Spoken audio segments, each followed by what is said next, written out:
kind of like this title screen. It's kind of funny. It's like oh, you could have this Pokemon, or you could be having this dude in your party, or maybe you want to have this guy.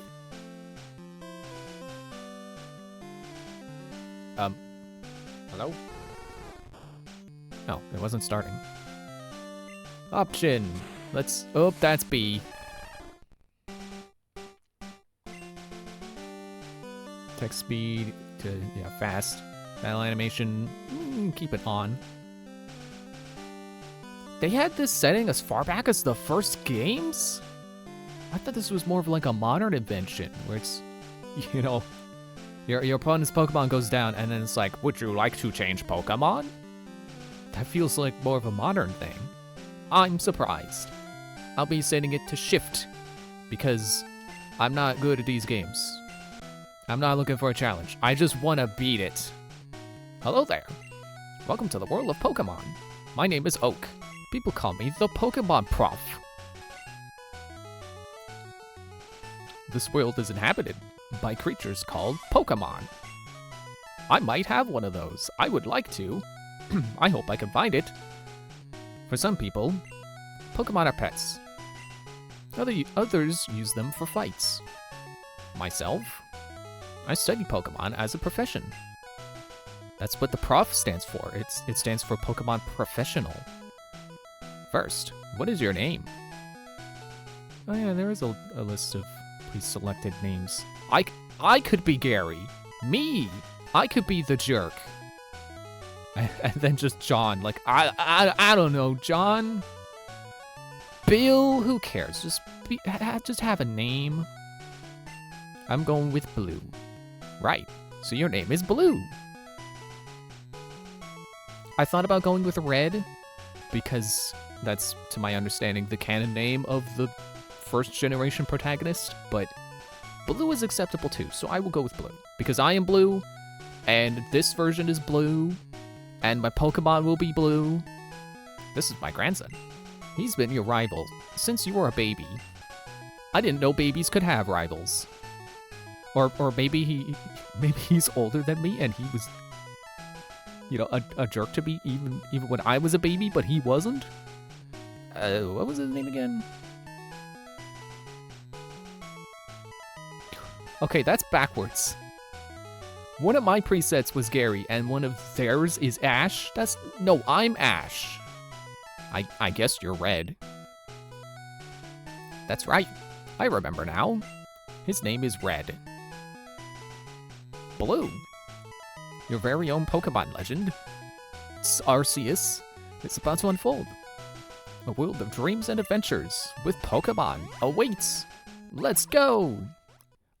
You shrank me! Oh no!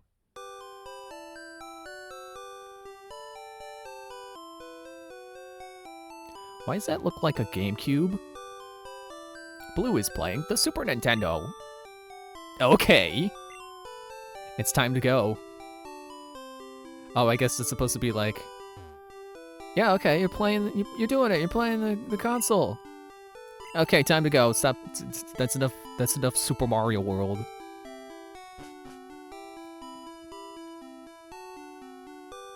All right. All boys leave home someday. It said so on TV. Professor Oak is next door. Professor Oak is next door, is looking for you.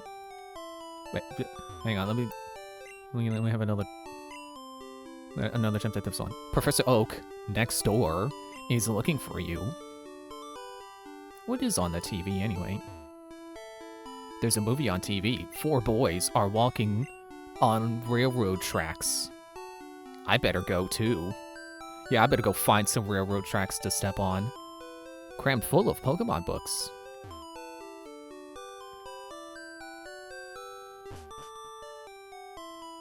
So he is next door. Red's house. Okay, not that door. This one? I like how for a moment I'm standing on the door before I go through it. I study Pokemon as Professor Oak's aide. Professor Oak is the authority on Pokemon. Many Pokemon trainers hold him in high regard. And then the rest of the series forgot Professor Oak even exists. I study Pokemon as... okay. Did you get cloned or something?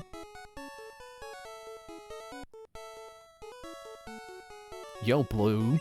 Gramps isn't around. Is he in the computer? There's an email message here. Calling all Pokemon trainers. The elite trainers of Pokemon League are ready to take on all comers. Bring your best Pokemon and see how you rate as a trainer.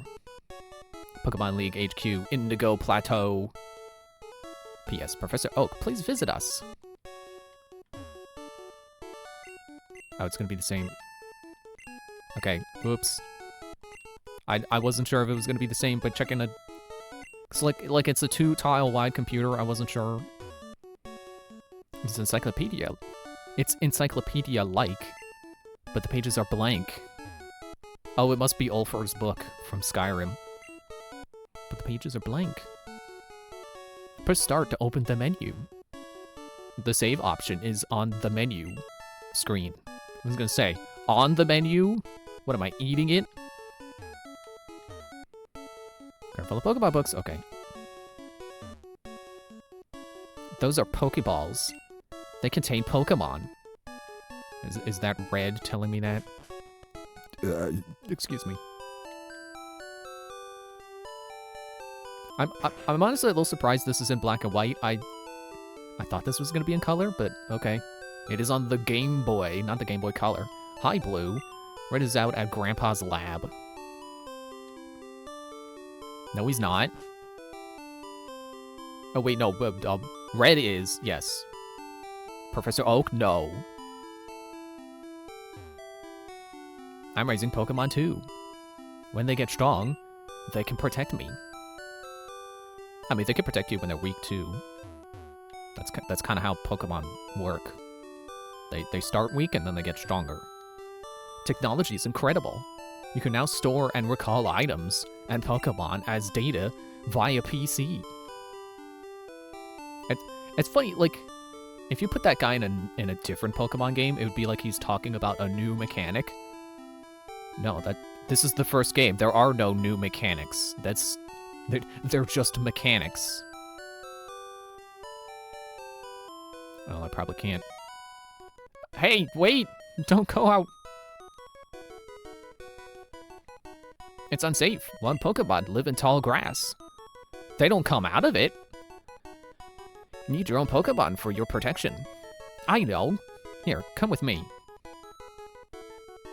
Now, I'm just gonna ignore the trope of like, oh, how are you gonna ever leave town if you don't have a Pokemon? You're just trapped in town the whole time. It's like, everyone has a Pokemon in this series. It's like, it's a video game. That, like, there were probably other exits if this was a real place, but because it's a video game, there needs to only be one exit. Gramps, I'm fed up with waiting. Red? Let me think.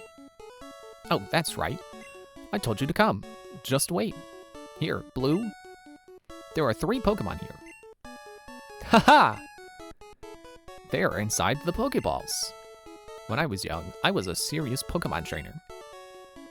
In my old age, I have only 3 left. But you can have one. Choose. Hey, Gramps, what about me? Be patient, Red. You can have one too.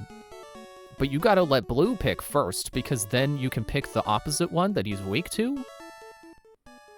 Charmander. Lizard. Height 2 feet? 2 feet? That's like nothing. Weight 20 pounds. Why do I feel like I'm not strong enough to lift a Charizard? Or, sorry, Charmander. Obviously prefers hot places. When it rains, steam is said to spout from the tip of its tail. So, you want the fire Pokemon, Charmander? No. That's a cliche pick, everyone picks him. Squirtle, Tiny Turtle, all one word. Even like 1'8"? Do I just not understand how long a foot is? That is tiny! After birth, its back swells and hardens into a shell, powerfully sprays foam from its mouth, hence the move Bubble. Hang on, I have done 2 out of 3. I want to read all 3 now. Bulbasaur, Seed. Height 2. Okay, Bulbasaur I could see being 1 foot whatever. Not Squirtle. Could you know, if you measure up from, like, you know, from the ground to the top of it, but not the top of the bud. But I guess that's where it gets that other foot from. A strange seed was planted on its back at birth. Wait, it's not a seed, it's a bulb. Hence, Bulbasaur. The plant sprouts and grows with this Pokemon. So you want the plant Pokemon, Bulbasaur? No. Maybe later, but not today. I want Squirtle. Have the birds of Oz, Joe. You want Squirtle? Yes. This Pokemon is really energetic. Blue received a Squirtle. Do you want to give a nickname to Squirtle? Yes, I do. Hang on a second. I just need to get the spelling correct here.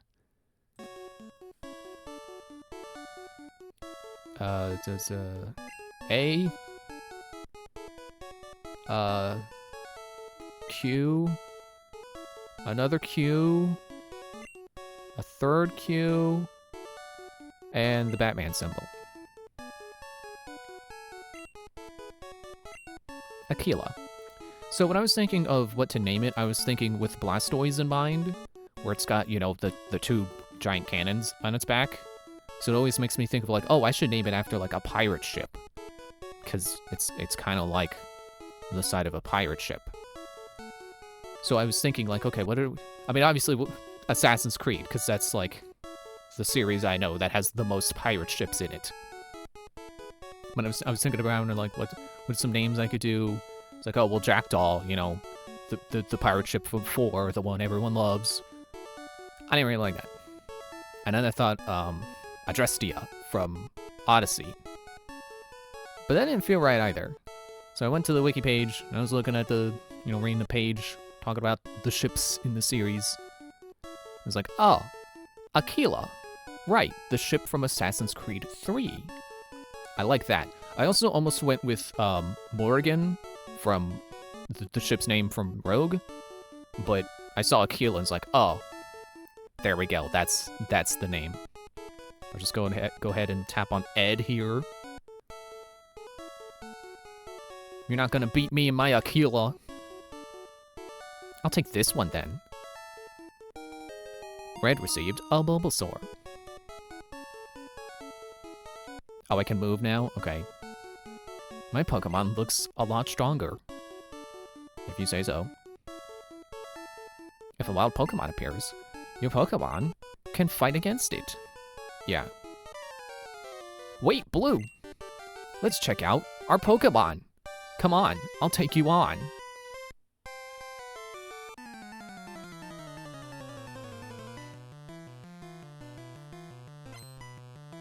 Red wants to fight.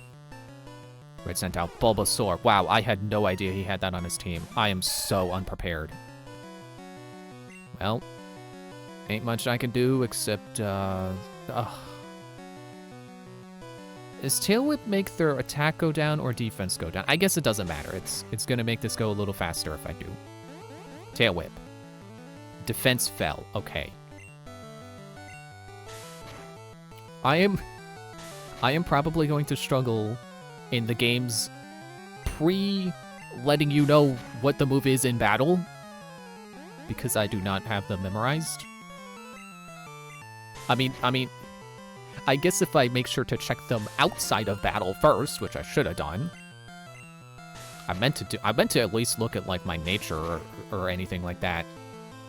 I didn't, because I wasn't expecting Red to want to fight so quickly. Enemy Bulbasaur fainted. Aquila gained 76 experience points. Aquila grew to level 6. Attack, defense, speed, special. Blue defeated Red. What? Unbelievable! I picked the wrong Pokemon! I mean, I can't get mad at... Like, I can't chide him too much for not understanding type matchups because this is his first Pokemon, but you did not. You picked the correct choice. You just suck. Blue got $175 for winning. I know it's Pokies. Okay, I'll make my Pokemon fight to toughen it up. Blue, Gramps, smell you later.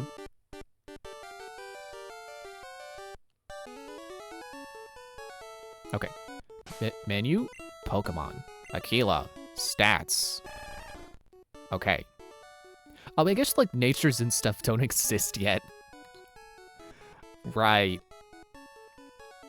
You know, it always surprised me, well, I can't say always. It surprised me when I first played, Ruby a few years ago, and I learned that, like, abilities weren't a thing until that generation.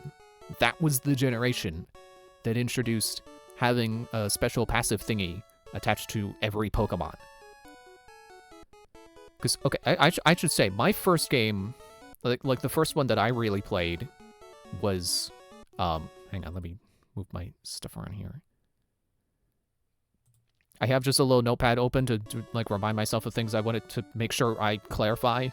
And I never wrote this part down, but I'm remembering now. My first one that I played all the way through was White. You know, that's like, what, generation 5 or 6? So there's a lot that I didn't realize were not in the games from the beginning. Also, I like how well-rounded Squirtle is right now. And look at his face. It just seems a little off. He looks a little more like Kirby. It's all 12s across the board. That's nice. Tackle, Tail Whip. Oh, I guess I can't. I can't look at the moves. Okay. I'm glad there's a me option in the menu. Would you like to save the game? Yes. It's been 13 minutes already. It's 17? I haven't done anything.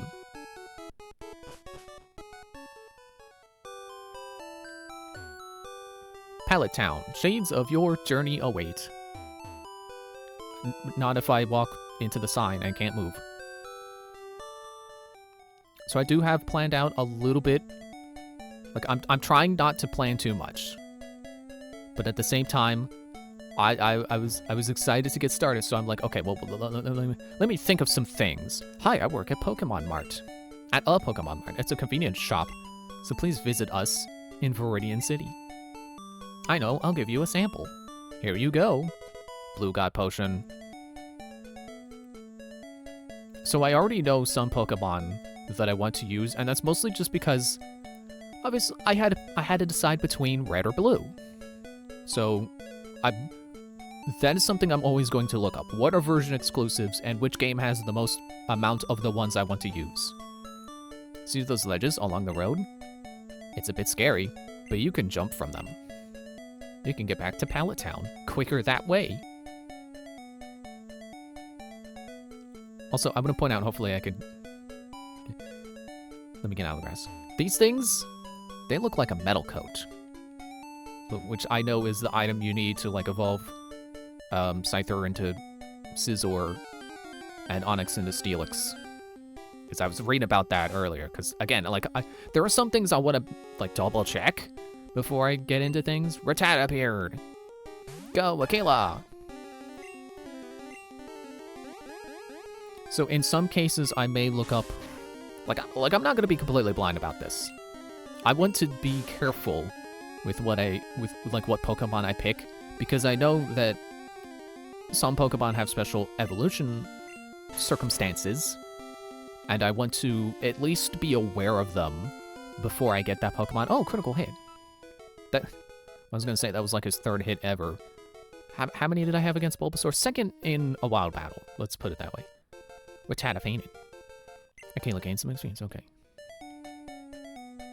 So, looking at version exclusives, I do have an idea of some Pokemon I would like to catch. And I also have an idea of some basic Pokemon I would like to catch in the meantime, because that's kind of what they're there for. I've heard that, like, bug-type Pokemon and bird-type Pokemon, flying-type, you know, the early birds, like Pidgey and stuff. Oh, I don't need Tail Whip at all. Apparently you do. Yeah, like, okay, maybe I did need Tail Whip. And I forgot what I was saying. Yeah, I've heard that bug-type and the early birds, like Pidgey and stuff. Oh, there we go. Now we got a little bit of extra defense. Also, I really like how the stats are just, it's 4 stats. Attack, defense, speed, special. Or basically magic, as far as this game is, as far as the first game is concerned. So I do plan on catching a bug and a bird. Can I find them on that route? I'm gonna get into a couple more battles and see. No, I should go to the Pokemon Center first, since I'm already in town. Trainer tips. The battle moves of Pokemon are limited by their power points, PP. To replenish PP, rest your tired Pokemon at a Pokemon Center. And would you look at that, there's a building called Poke. I bet it's full of money. There's a Pokemon Center in every town ahead. They don't charge any money either. You know, that is something I really appreciate about Pokemon. Free healing forever in, like, every town. I remember trying to get into Final Fantasy, starting with Final Fantasy 1. And not only did it cost money to rest at an inn and heal, which makes sense, because you can't just go to a hotel and stay for free.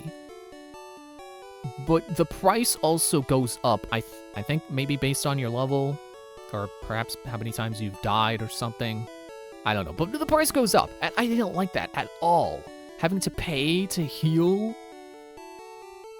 This game is great. Free heals. You can grind to your heart's content. You can mess up as much as you want. There's always a heal waiting for you. You're not going to soft lock yourself by being too weak to fight to get money and too poor to afford a heal. Welcome to the Pokemon Center. We heal your Pokemon back up to perfect health. Shall we heal your Pokemon? Yes. Okay, we'll need your Pokemon. Thank you, your Pokemon are fighting fit. We hope to see you again. You shouldn't, because I shouldn't have to come back to the hospital. The Pokemon hospital. Yeah, I don't plan on grinding too much, but let's see if I can find something other than Rattata on this route. There we go. I don't have Pokeballs. They haven't taught me how to do that yet. Okay, then I will come back later.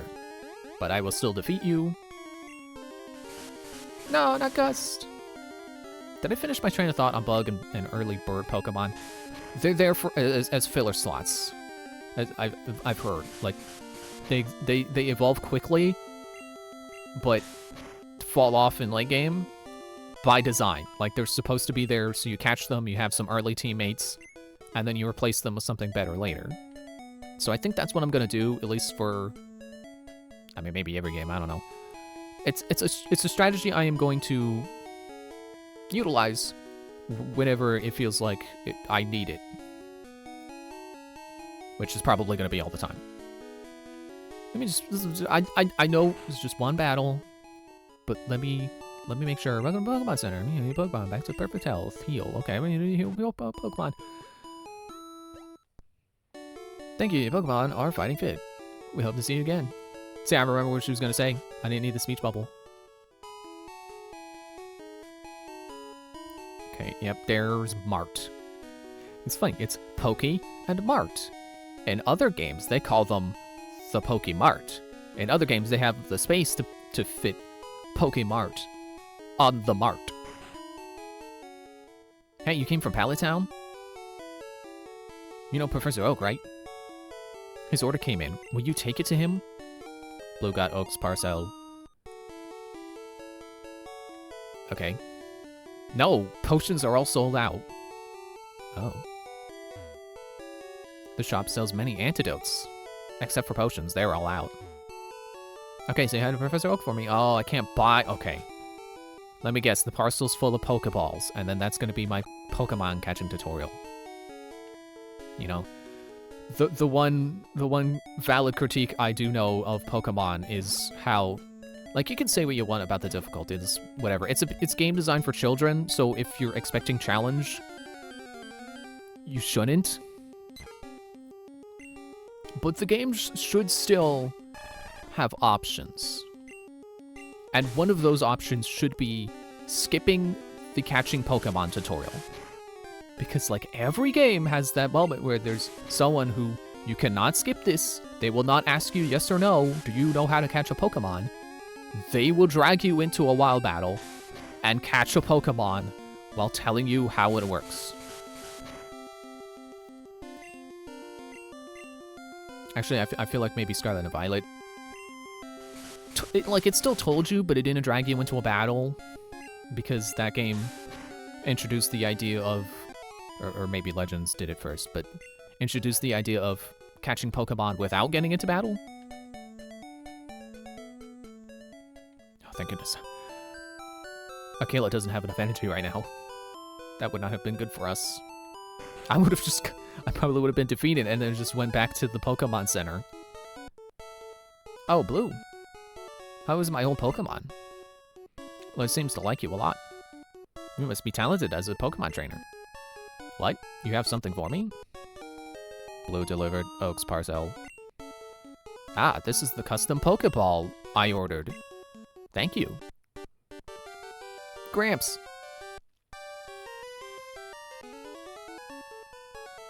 What did you call me for? Oh, right. I have a request of you two. On the desk there is my invention, Pokedex. It automatically records data on Pokemon you've seen or caught. It's a high-tech encyclopedia. Even though it looks like a normal book, but now I see, okay, yeah, I do see the resemblance to the Pokedex now. But it looks like a book just sitting there, and apparently with blank pages. Blue and red. Take these with you. Blue got Pokedex from Oak. To make a complete guide on all the Pokemon in the world. That was my dream. But I'm too old. I can't do it. Not with that attitude. So I want you two to fulfill my dream for me. Get moving, you two. This is a great undertaking in Pokemon history. Alright, Gramps. Leave it all to me. Yeah, leave it all to him. I bumped my mic. Leave it all to him. I'm not catching every Pokemon in the game. Blue, I hate to say it, but I don't need you. Okay. I know. I'll borrow a town map from my sis. I'll tell her not to lend you one. Blue. Ha ha ha. Yeah, well, let's see if she listens.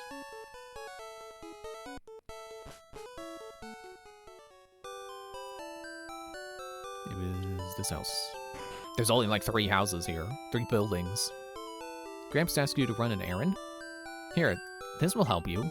Blue got town map. Yeah, she didn't listen. Thanks for being nicer than your brother.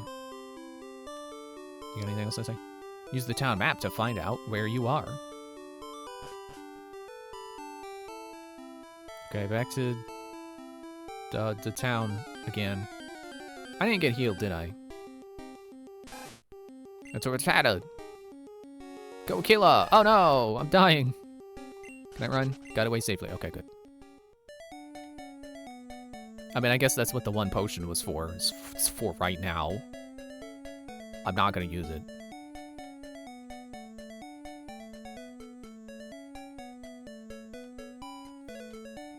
Okay, so I should probably talk about the plan.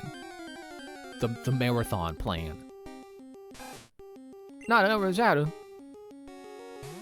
Okay. So, I'm not gonna go through absolutely every game. Also, like, you know, sticking to mainline, so no, like, Coliseum or whatever.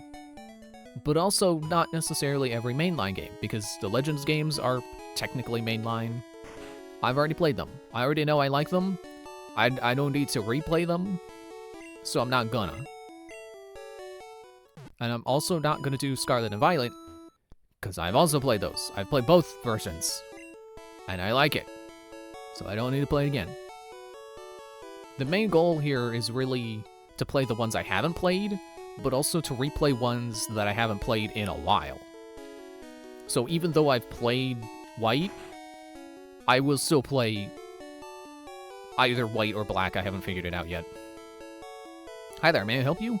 I got $3,000! Pokeballs. Pokeball? That would be 2,000. Okay. Here you are. Thank you. Antidote, paralyze, heal, burn, heal, cancel. Okay. Is there anything else I can do? Thank you.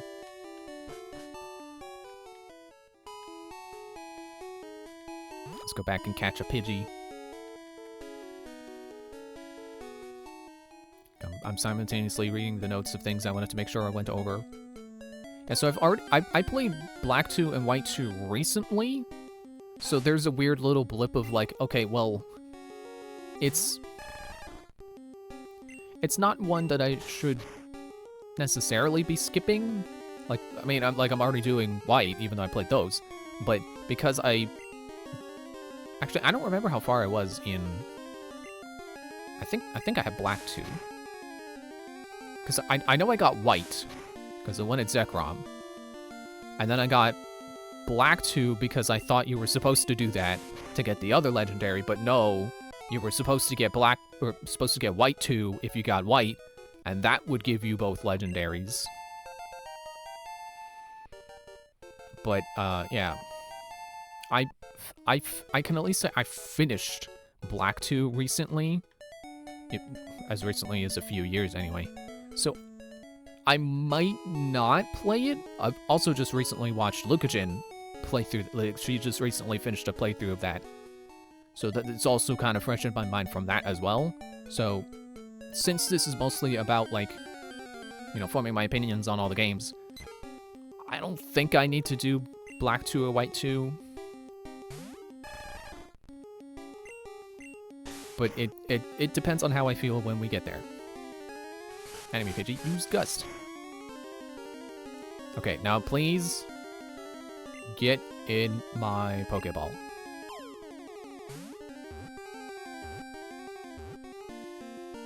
Alright, Pidgey was caught. New Pokedex data will be added for Pidgey. A common sight in forests and woods. It flaps its wings at ground level to kick up blinding sand. Do you want to give a nickname to Pidgey? Yes. So I didn't think too hard about this name. I'm just going to name it after the bird from Assassin's Creed Odyssey, which I believe is spelled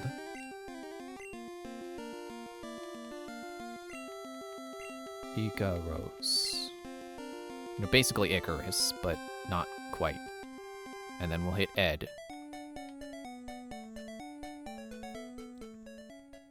So I've also played Ruby, and I really liked Ruby, so I don't feel the need to play through it again, but I will be doing Emerald, because it's, you know, it's the third version, it's the slightly different one. Whew, I'm trying to memorize all my notes. Looked at the notebook. First page. Pokeballs are used to catch Pokemon. Up to 6 Pokemon can be carried. People who raise and make Pokemon fight are called Pokemon trainers. Turn the page? Yeah. This guy trying to memorize his notes and I come over turning the page on him because I'm reading them now.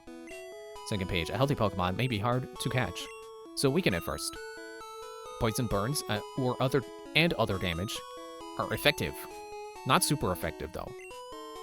Third page. Pokemon trainers seek out others to engage in Pokemon fights. Battles are constantly fought at Pokemon gyms. Turn the page. Fourth page.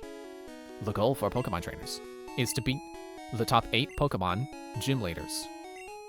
And also an additional, like, 5 super strong guys at the end. Do so to earn the right to face the Elite Four Pokemon League, plus the 5th person they don't tell you about. Hey, don't look at my notes. Okay. Be sure to read the blackboard carefully. The blackboard describes Pokemon status changes during battles. I guess I should read these. And Pokemon can't attack if it's asleep. Pokemon will stay asleep even after battles. Use Awakening to wake them up.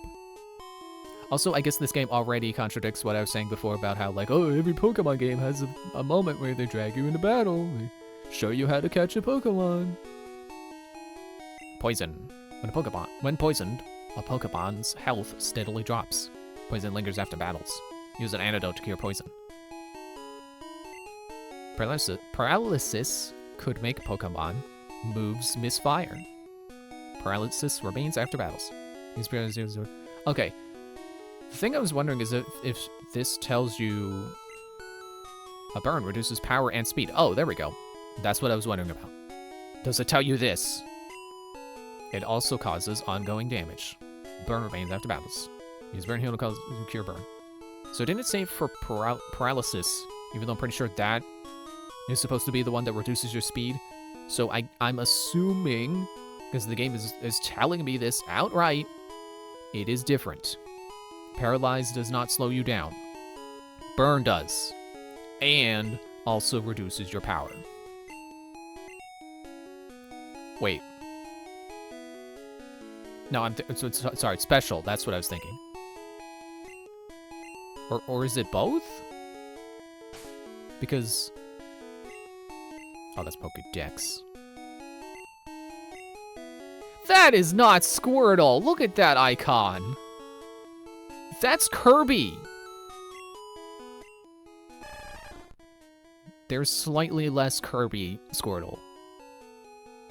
Yeah, attack, defense, special, or speed special. So I know that in this game, special attack and special defense are one stat. So when it says reduces your power, does that mean all of your attack power or just attack? Because technically special isn't your power, it is also your defense. Also, let me look at Igros. Oh yeah, you're level 2. You kind of stink right now. You're not.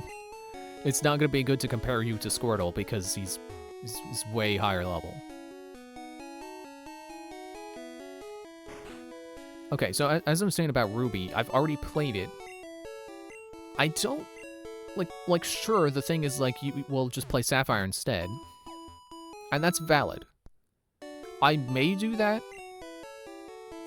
but I feel like it makes more sense to just do Emerald since I already know I like Ruby and Sapphire. Oop, I didn't mean to jump down there. I should probably do some battles for Pidgey. Like, just to... I don't know why I'm pressing buttons that don't exist.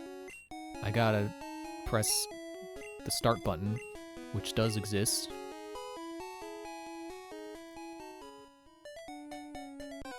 So yeah, some of this is kind of just like, what games do I feel like playing? Because, like, obviously, Ruby and Sapphire are close enough together that if I know I like one, I'm sure I'm gonna like the other. So what point is there to doing both, other than having different Pokemon? Well, this is not gonna end well for my Pidgey, is it? I mean, I guess I'm going first. I'm gonna switch.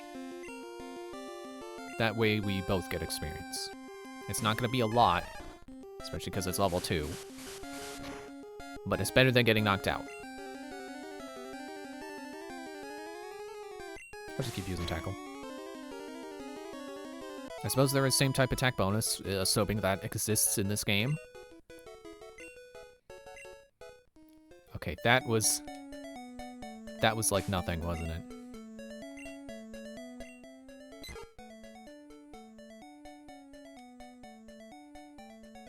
$16 level up. 41 to get to level 3. Okay. Yeah. Maybe grinding isn't gonna work with a level 2 Pokemon. I'll just hold that thought for now.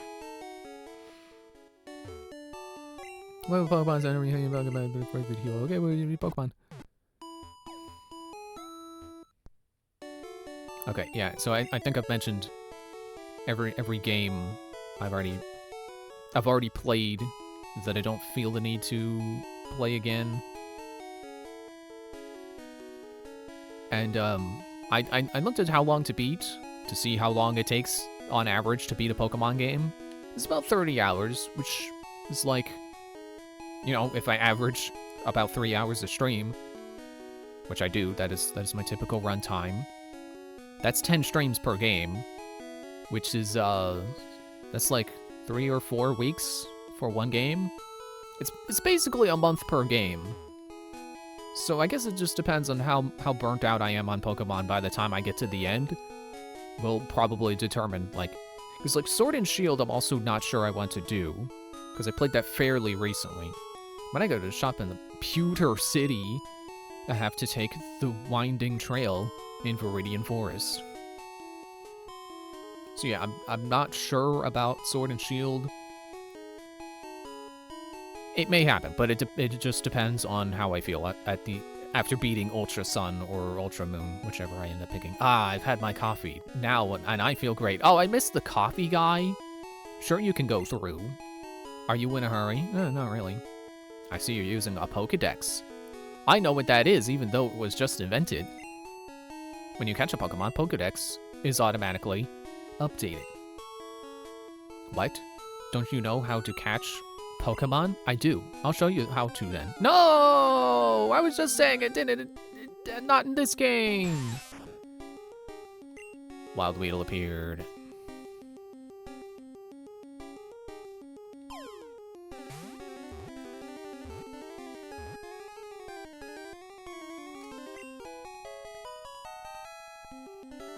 Also, I hope you like my new stream layout.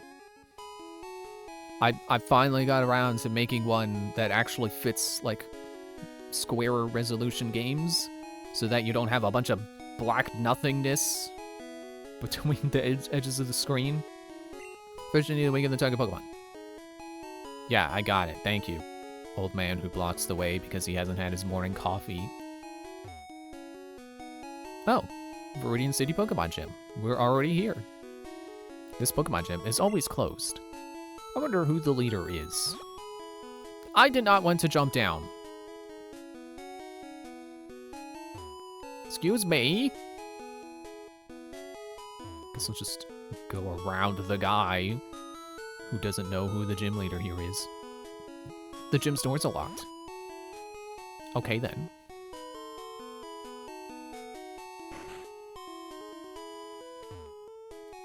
My daddy loves Pokemon too. Speary? That's not a Pokemon! I guess it's supposed to be Pidgey or something. Coming up with nicknames is fun, but hard. Simple names are the easiest to remember. There's also a character limit. Maybe that's lore-wise. Like the lore explanation for character limits, because simpler names are better. Trainer tips, catch Pokemon, and expand your collection. The more you have, the easier it is to fight.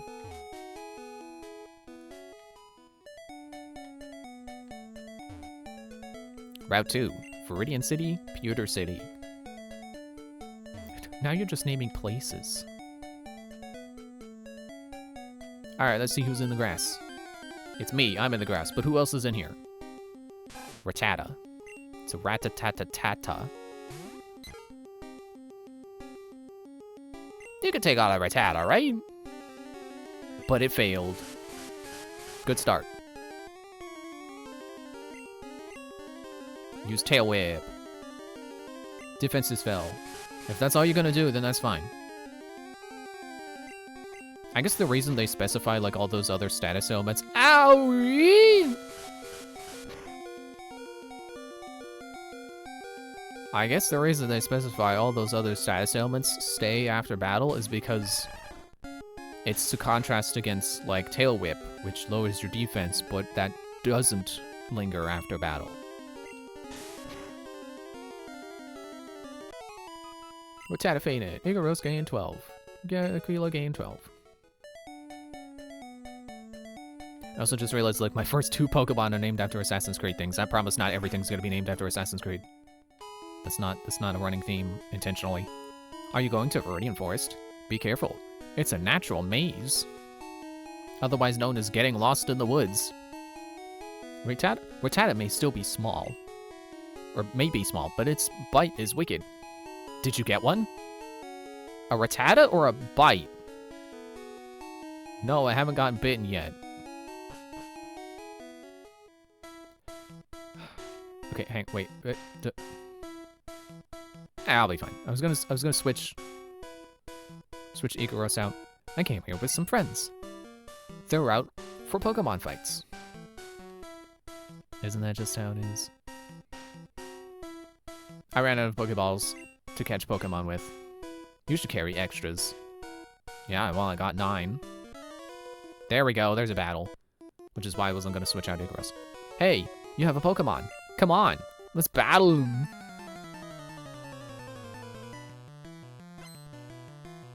Bugcatcher wants to fight. Oh yeah, they didn't have names back then. He's not Bugcatcher Joey, he's just Bugcatcher.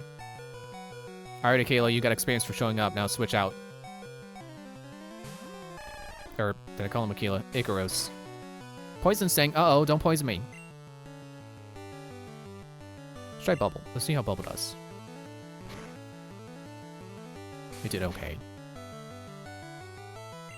See, that's what I like to see. You see how much damage I took? Like 2 points. That's why I like to go for tankier Pokemon. I know everyone is all like the meta is all about fast, high damage Pokemon. I don't care. I like the tanky ones. I like seeing my health bar go down only slightly when I get hit.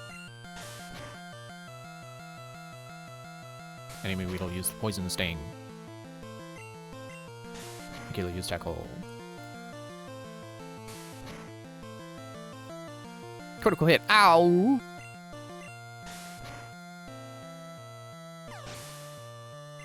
So yeah, I hope you like Kanto, because we're gonna be in Kanto a lot. Like, I don't know how much you realize. Oh, that was Ikaros that leveled up. Oh, nice. Akela gained 33. It's about to use Caterpie. Will Blue change Pokemon? Blue will not. Blue may lose. Blue is a little scared. Blue may use his potion. How about Tail Whip? Save me some damage. Caterpie used Tackle. Okay, only 2. I will also use Tackle. But my Tackle will do better because I lowered your defenses. Maybe I want to lower your defenses a little more. I already forgot what I was saying before. Yeah, I hope you like Kanto. Because there's a lot of Kanto in the series. Because not only am I going to be playing Blue, I will be doing Yellow. I know they're pretty similar games, but I want to see Yellow anyway because I know it's slightly different, so I want to see it. Akela grew to now level 9. I beat the Bugcatcher. No, Caterpie can't cut it. I got $60 for winning. Man, when you think about how I started with 3,000, 60 is like nothing. I'm pretty sure Pokies are based off of yen, which is why things cost $300 instead of 3. So when you consider that, he basically just gave me 6 cents. Or I guess 60 cents, because it's 100 for $1. Man, I sure would like to buy potions so I don't have to run back to the Pokemon Center every time my Pokemon get injured.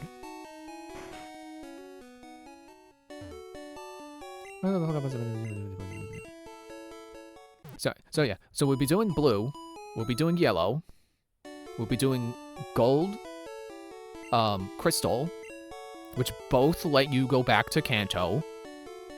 And then, you know, there's Fire Red and Leaf Green. So we're going to Kanto again. And then there is Heart Gold and Soul Silver, which also still lets you go back to Kanto. So we'll be going back. And then there's Let's Go Pikachu and Eevee. We're gonna go to Kanto like 8 times.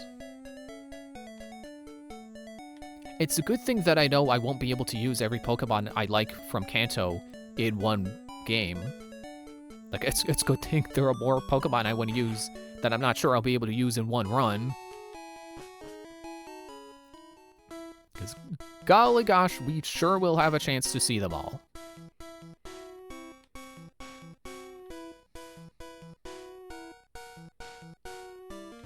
Psst, hey, you want battle? Yo, you can't just jam out of if you're a Pokemon trainer. I think he was saying I can't run from Pokemon battles. I think I messed up what he was saying. Oh, he's got 3. I'm a little scared. Yo, Ikaros. Why are you level 7? Okay, well, the Ikaros took that surprisingly well. You took that not surprisingly well. I figured you would be doing good. Because you're 5 levels ahead of me, or 4. We'll tough this out the best I can.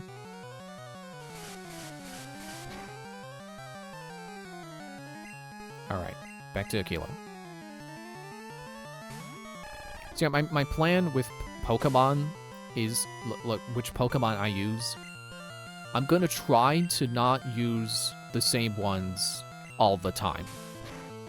I'm not promising I will never repeat, but I will try not to.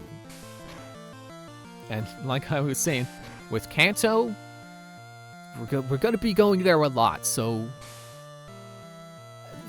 I'm gonna try to keep my teams varied every time we go back to Kanto, but I can't promise there won't be repeats.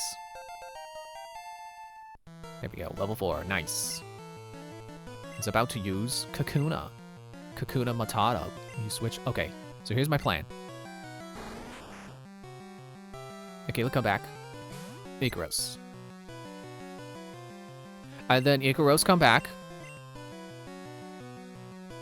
Go, Aquila. I don't have the experience share yet. I have to do this. It's defense rose. Uh-oh. Well, what if I tail whip you? Defenses fell. Use Harden. Defenses rose. Okay, yeah, I'm not doing the song and dance with you. His speed fell. Didn't realize Bubble could do that. Now I know. And I will probably forget.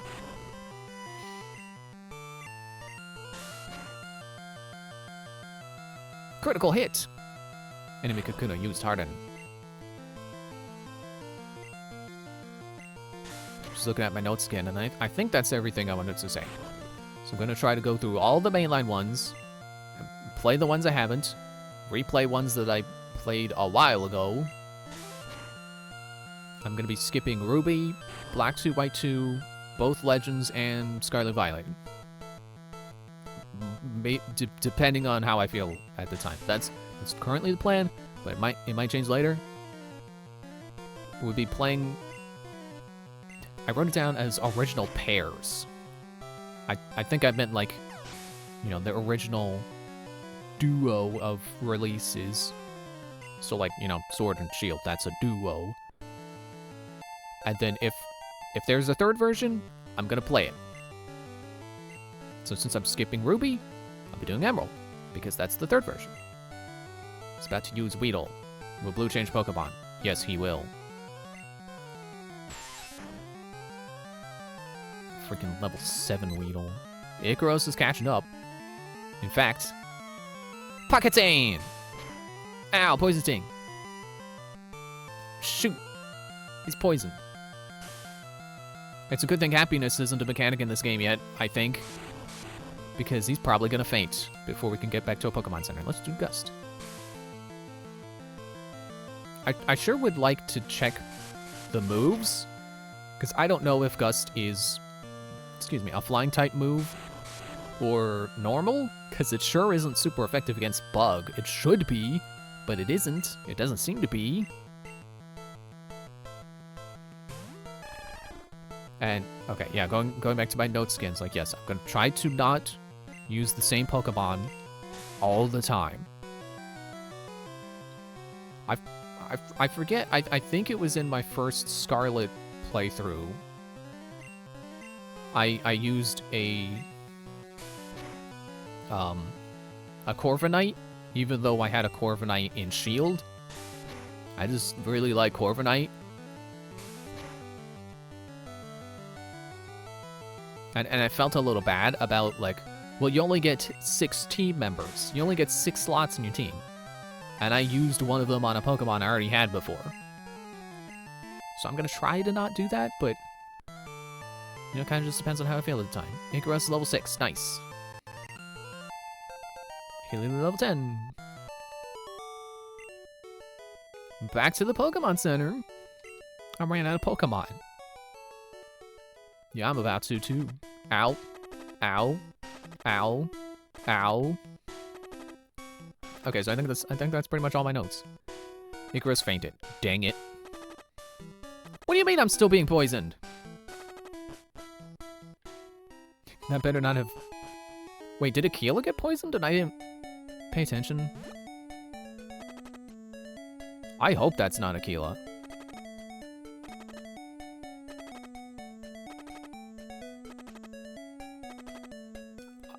I'm holding my breath. Aquila fainted. Blue is out of usable Pokemon. Blue blacked out. Dang it! It didn't say I lost money, so I don't think I lost money. Okay, we'll heal your Pokemon. Or maybe it automatically healed them when I blacked out. Hey, I didn't talk to you. What are you guys saying? Pokemon centers heal your tired, hurt, or fainted Pokemon. As far as the game is concerned, that's the same thing.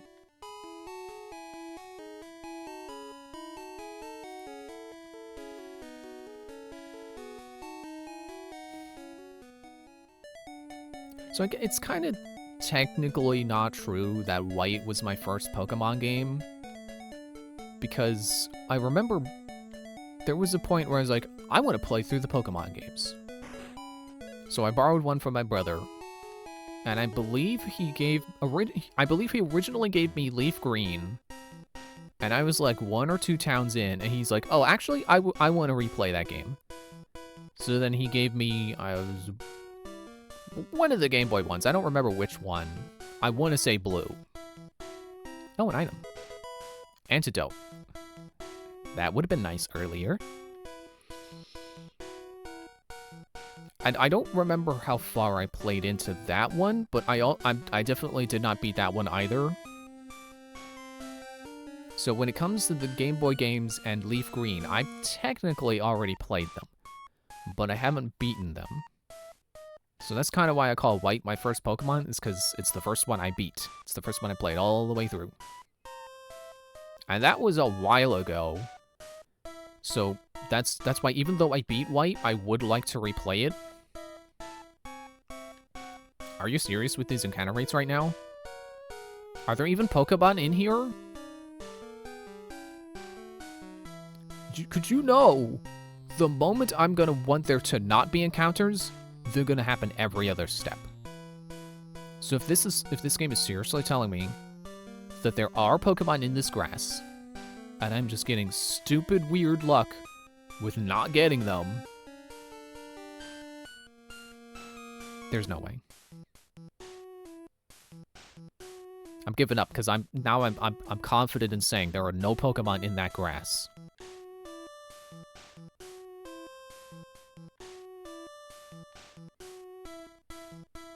Okay, I'm looping.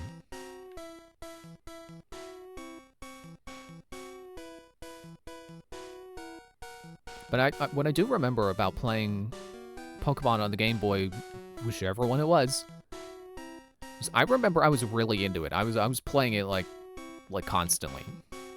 Until I wasn't, and then suddenly he's like, oh, I never finished it. Hey, wait up, what's the hurry? But for the time I was playing it, I was really into it. Go, Icaros! I still can't believe that's a level 9 Weedle when my Pidgey is started at level 2. Use String Shot, but it failed. Gustia. Oh, let's see again. Don't poison me.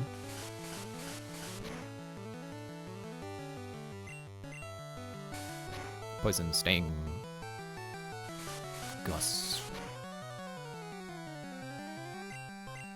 Gust. So something I realized that really sucks about this game, the first gym leader is Rock. Which, you know, I think that's a pretty well-known thing. First gym leader is Rock, so if you pick the popular Charizard as your... Well, okay, Charmander, technically. If you pick fan-favorite Charmander as your fan-favorite pick for the first Pokemon you have in this game, he's gonna wipe the floor with you. And that compounds with what I was saying. You're good at this. I got 9 cents for winning. Or, sorry, 90 cents.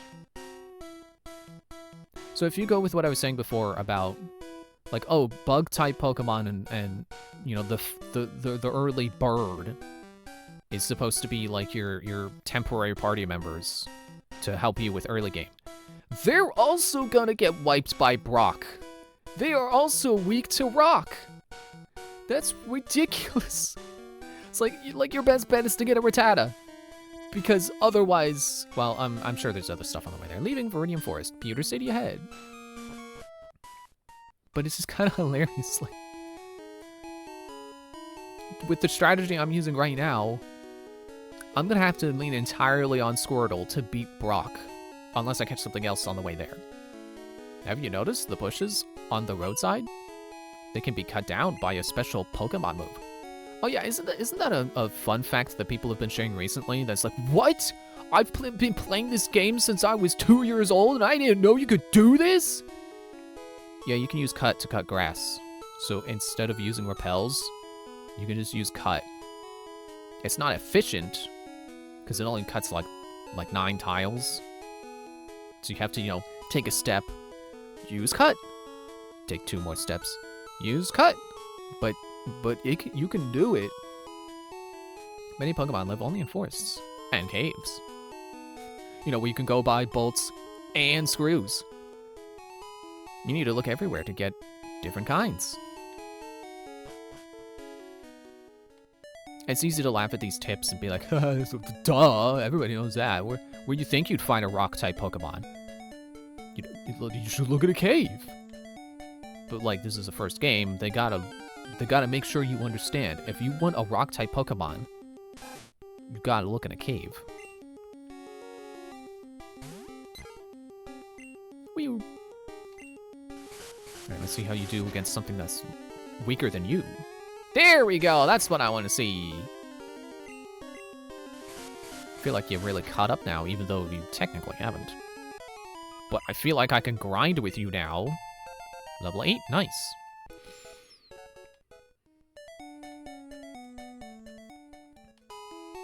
I kind of like that special is just 1 stat right now. I kind of like it, like the special attack and special defense being the same stat. Like, because I feel like I always struggle to find a good balance between physical and special. Not that I usually think too terribly deep about it anyway. I usually think more with resistances than with like, oh, I need to have an attacker and a defense and so on for special types and so on. Like, no, I just throw a guy out, and if he's not doing well, I'll be like, I don't know. Psychic's probably using special, so I should probably bring someone who's got a good special defense. But, like, I'm sure that most of the Pokemon I plan on using are probably physical attackers. So I was sure to pick a Pokemon that would, like, be special-oriented, and I like that it's just 1 stat. I don't have to think like, oh, well, I need a good special attacker, and I also need someone in case I need good special defense. Like, no, it's going to be the same Pokemon. There aren't many serious Pokemon trainers around here. They're all, like, bug catchers. But Pewter Gym's Brock is totally into it. Aren't I in Pewter City? Trainer tips. Any Pokemon that takes part in battle, however short, earns experience. He could just show up and that's enough. He doesn't have to do anything. Wouldn't that be nice in real life? Pokemon become easier to catch when they are hurt or asleep. But it's not a sure thing. Tell me about it. Pokemon learn new techniques as they grow. But some moves must be taught by the trainer.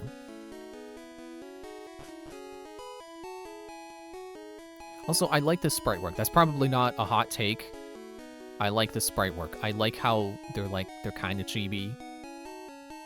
It's charming. Oh yeah, I already talked to you. I really liked Ruby's graphics as well. Well, more specifically the player sprite for being kind of chibi as well. You know, kind of keeping this style while still looking new. Psst. Do you know what I'm doing? Oh, I know what you're doing. That's right. It's hard work. What are you doing? I'm spraying Repel to keep Pokemon out of my garden.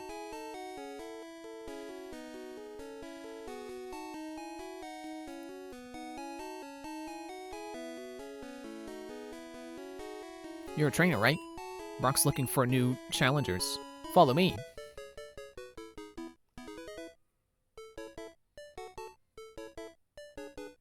It's the following music. I guess I don't really know how it goes. I shouldn't have been trying to sing along to it. If you have the right stuff, go take on Brock. What if I pick Charmander?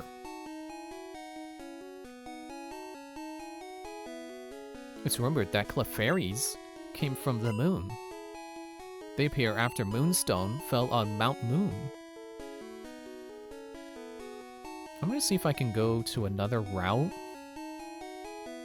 I just want to see what my catching options are right now before I go challenge Brock for sure. Peter, Museum of Science. Oh good, I can get my fossil. It's $50 for a child's ticket. Sorry, 50 Pokies. Would you like it to come in? Sure. Alright, 50 cents. Thank you.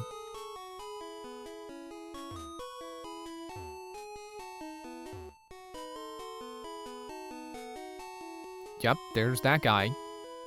Aerodactyl Fossil, a primitive and rare Pokemon. That is one magnificent fossil. See, I was always under the impression that a fossil-type Pokemon is one of a kind. That there's only one of in existence. But other games have kind of shown, you know, I think eventually they did, you know, let other trainers have fossil Pokemon. So it always throws me off because like I always just assume there's only one, but no, they're Pokemon. They just became like normal Pokemon where there's a bunch of them, but then they became a fossil, and you only get one, but that doesn't mean only one existed. Also, I think you could probably breed more. I don't know how that works. Kabutops Fossil, a primitive and rare Pokemon. We have a space exhibit now. Good for you. Meteorite that fell on Mount Moon. Moonstone? Moonstone? What's so special about it? That it came from the moon. July 20, 1969. The first lunar landing. I bought a color TV to watch it. I'm glad you got color view of the moon. You know, famously colorful, definitely not all white dust. The moon. I mean, I guess you wouldn't have known that unless you bought a color TV. I want a Pikachu. It's so cute. I asked my daddy to catch me one. Yeah, a Pikachu soon, I promise.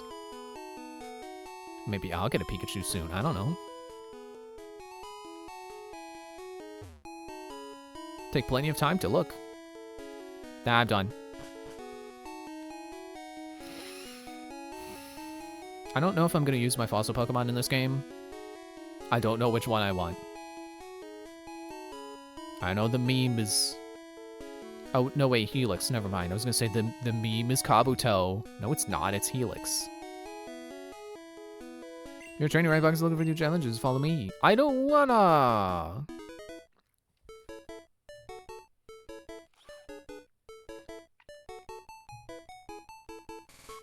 Ugh, man, my throat's gonna be so sore after all the eating. If you have stuff to take on, I don't. I want to look at other routes. He walked through a fence. He's a ghost.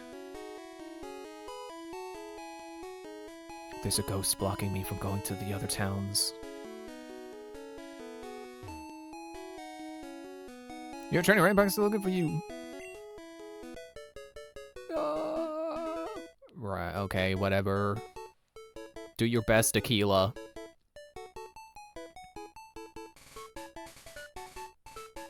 Okay, but seriously, are there like no Pokemon in the forest?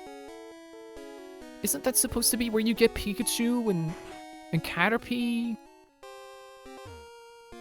Hiya. I can tell you have what it takes to become a Pokemon champ. I'm no trainer, but I can tell you how to win.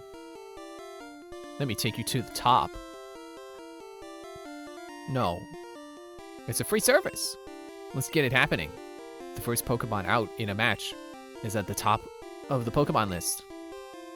By changing the order of Pokemon, matches could be made easier. I pressed the wrong button. This free service, something that take to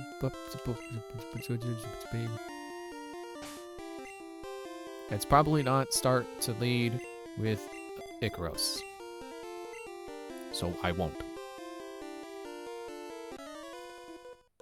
Although I guess I could have him first and then immediately switch and then, you know, but that divides the experience, doesn't it? You're still light years from facing Brock.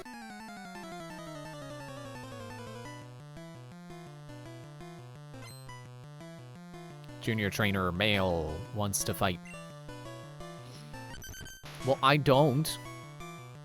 No, I want to fight. Bubble. Ow.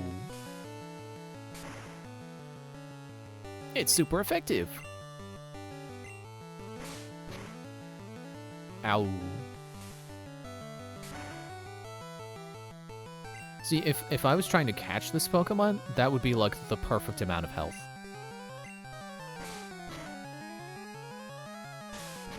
I remember using Zigzagoon. Is it Zigzagoon?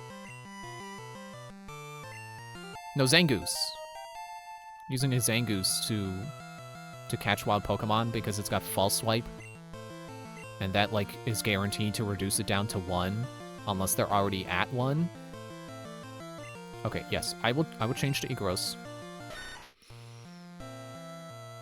And then, here, watch this bold tactic I'm about to do. This may blow your mind. Back to Aquila.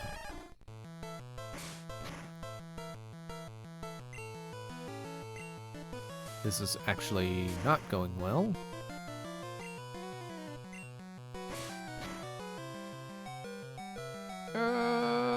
Bubble. It would have been cool if that was critical. Okay, they fainted. It's up to you, Icaros. Get him, Icaros. I got no choice but to gust. I must gust. Sand attack. Use gust. Too bad for you. Gained all the experience. He leveled up. I guess gender doesn't exist. They haven't invented gender yet. So my Pokemon can just be whatever gender I want them to be. Light years isn't time. It isn't time. It measures distance. I didn't even register that when you said that.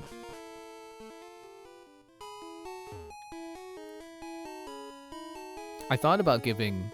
I mean, well, I said I thought about Morrigan for Blastoise's name. Yeah, I know what building I entered. Yeah, you got potions. I can only buy 3 before I'm broke. I will buy 2 just to be safe. I will leave myself $300 just in case. Anything else I could do? Thank you. That is one concern I do have with these games. Items are not infinite. Money is not infinite. So, healing may always... healing from Pokemon centers may always be an option, but I can run out of items. And that does scare me a little, but... it's never really been a problem. It's always just more been, a little bit of early game resource management. I should be able to walk that way. Stupid fence in the way. Who decides a road like this? They have to spiral all the way around the building to get in the front door.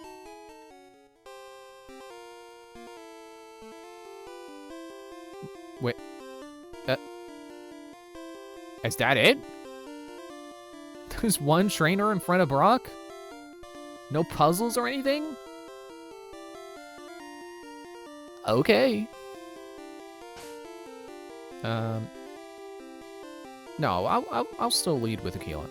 I'm Brock. I'm Pewter City's gym leader. I believe in rock-hard defenses and determination. That's why my Pokemon are all the rock type. Do you still want to challenge me? Fine then.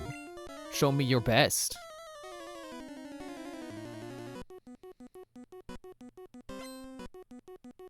Brock wants to fight.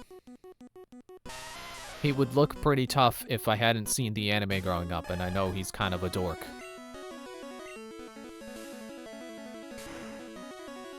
Yeah, that's what I want to see!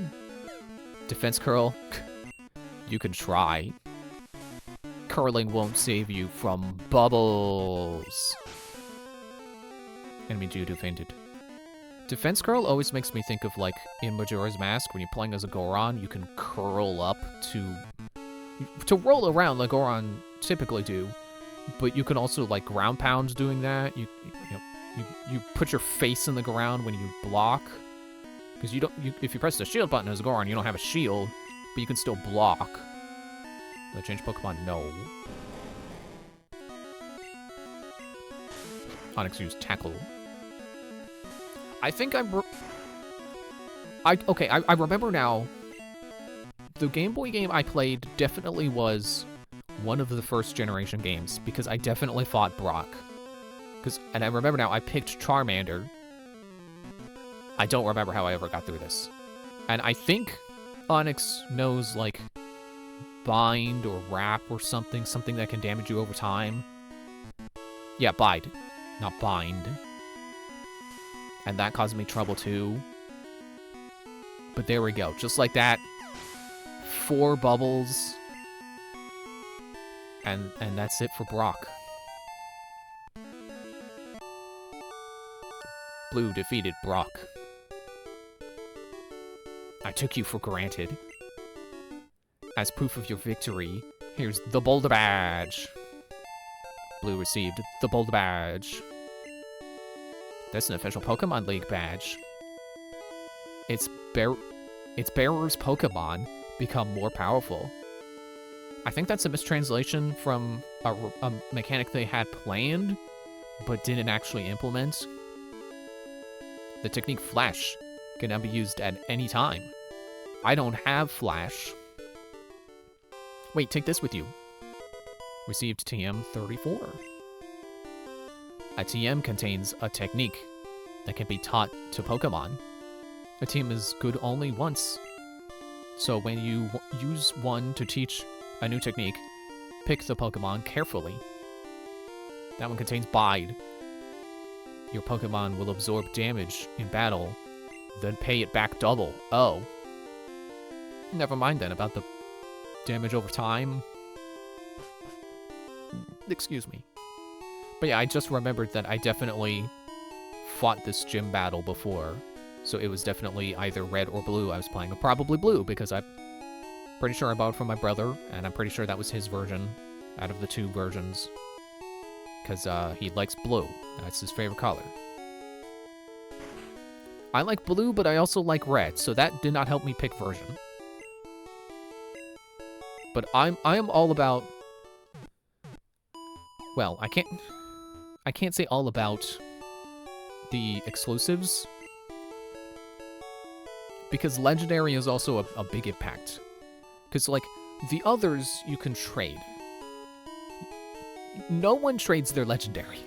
That's the way... that you keep that for you. Maybe I should buy more potions.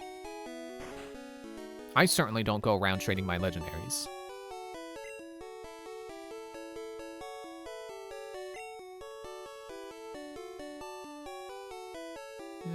Do 3 for now.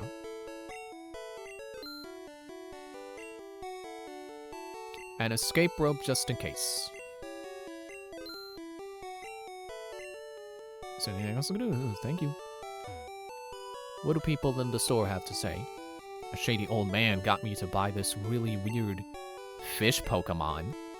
It's totally weak and it costs 500 Pokies.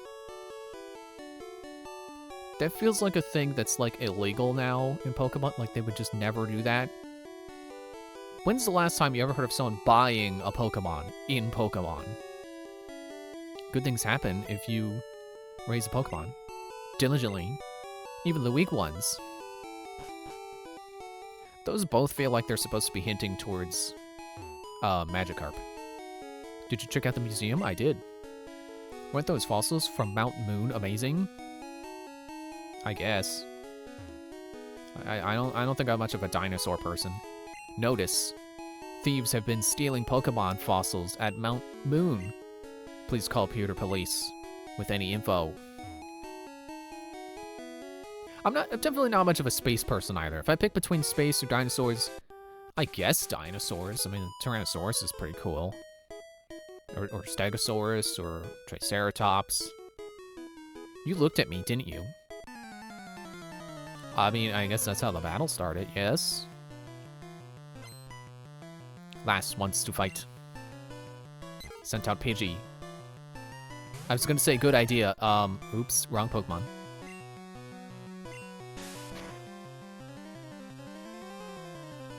Oh yeah, so something I've heard about this game, and I think this was coming from Chugga Conroy, someone who knows his Pokemon, so, you know, not necessarily treated as fact.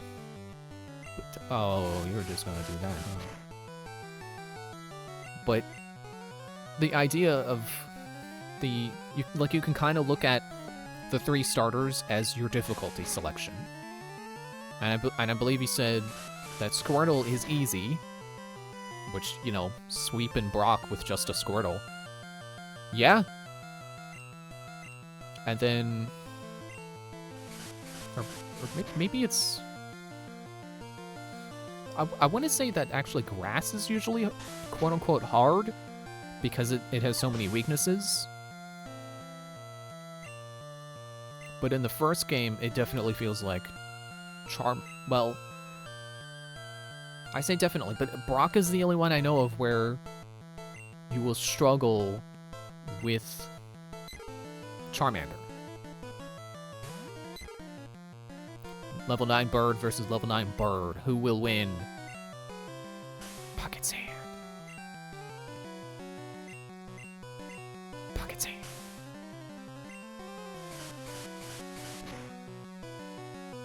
Ow.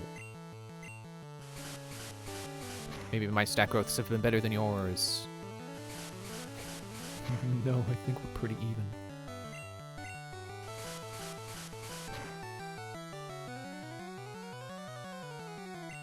Can't believe you got hit with 2 sand attacks, and you can still land a single hit on me. That's not how that works. It's supposed to be... Oh! It's supposed to be you get hit with 1 accuracy-altering move, and then suddenly nothing hits. But of course, it doesn't work like that when you do it. It's only when the NPC does it. You're mean. I'm just playing the game how you're supposed to play it, lady. I did not notice that music before. And then suddenly noticing it's like, wait, what's happening? Am I getting a telegram?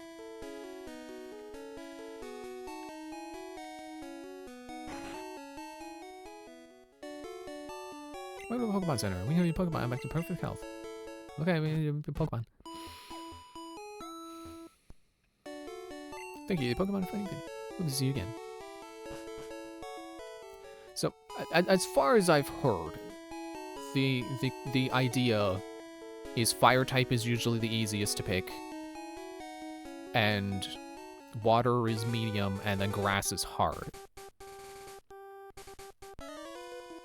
And from what I know of those types, that makes sense to me. Hey, I met you in Viridian Forest. Oh, a recurring character, wow.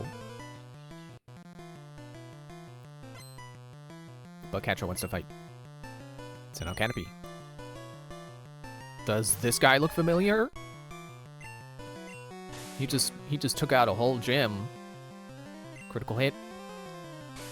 You better watch out, man. So I've heard that water types are typically pretty bulky defensively. So to me, they seem like easy mode. But if the meta is indeed oh, critical hit. Oh, that hurts so bad. Oh, ow, 4 HP.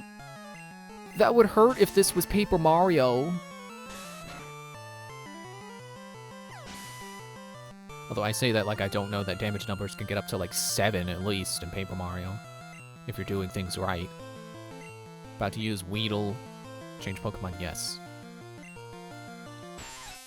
But yeah, if the meta is fast and high attack, then that's fire. Fire was typically that. You know, high physical attack, high special attack, whatever. Which, pick your favorite. That's usually fire. They're usually the attackers. So I can see how those would be easy mode, and then water is kind of like medium. But like I said, I like tanky. So that's... for me, that's easy mode. If I can get all the tanky guys. Through to 11. So the way I used to play Pokemon, and I think that was like how I played through like all of Light, was like I got used to like one-shotting things with like type effectiveness. So that kind of just became the way I played like every Pokemon, and then there came a point where I realized like, oh wait, I shouldn't plan around that, because like that's, for one thing, if every battle is like that, that's too easy. But also there are other strategies to what Pokemon you can use. You don't have to just be super effective on everything. So realizing that helped me enjoy Pokemon more. And I do try to find the Pokemon that have strategies other than just be the better attacker.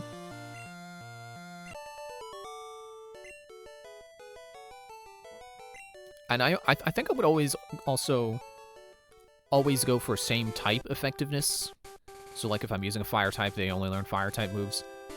But I realized the value in type coverage. So like if you got a normal type, that's awesome because they can learn like a plethora of different other types that aren't just normal, and that makes them pretty well rounded. Especially if they are a tanky normal type, which is another thing I'm a fan of. Hi, I like shorts. They're comfy and easy to wear. It's you! It's like, I really like Audino. It's bulky, kind of bulky normal type. They're not the bulkiest, but they do pretty good at tanking. And they can learn, like, you know, Thunder Punch, Ice Beam. So they, you know, they can take neutral damage and have that, you know, be absorbed well because they just have, you know, they take the neutral damage and then also high defense stats. For a moment, I thought they switched out. It's like, what?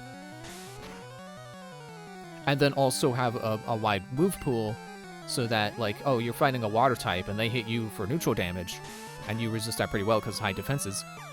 And then you zap them with Thunder Punch and they're weak to that. So sometimes it's not always just about, oh, they're using a water type, let me pull out an electric type that's fast and has high attack. Like, there are other strategies.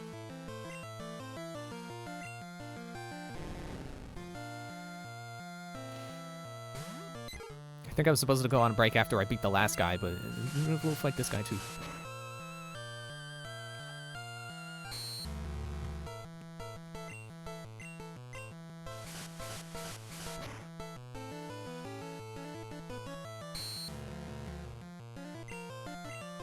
I'm trying to think if there's like any other things I realized about like how Pokemon work that I really enjoy, or that help me enjoy the games more. Icarus, learn Quick Attack. I don't believe it! He's suddenly Eggman now.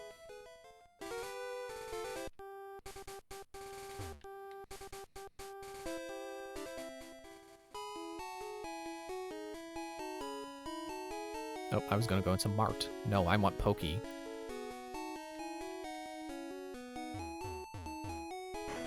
Oh, I got disconnected from chat. Hopefully the stream did not disconnect. Good Pokemon, back to perfect health. Okay, we need your Pokemon. Thank you. Your Pokemon are fighting fit. We hope to see you again. I haven't saved in a while. Would you like to save? Yes. Blue saved the game. Okay, I'm gonna go break. I'll see you in a little bit.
Okay, but seriously, where the heck is Caterpie? There's like the... No, I didn't mean it. Well, Caterpie's not the one I want, but seriously, where are the bugs? I should have seen them by now. Hello? Are you in this grass? No.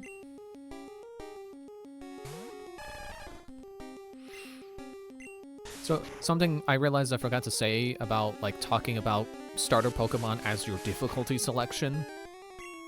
Another reason why Fire is probably the true easy mode, because it's, you know, if you value attack and speed over everything else.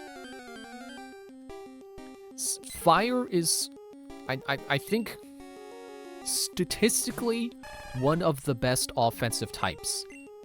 Not just because, oh, fire Pokemon are typically geared, you know, have high power, but because also, you know, going off of, like, available moves for fire-type Pokemon, or available fire-type moves, I should specify, and, the type effectiveness of the moves. Fire is super effective against the most things, and also has, like, the highest average attack power per fire-type move. I said I wasn't gonna grind, and here I am technically grinding while I'm trying to figure out where the heck my bug is!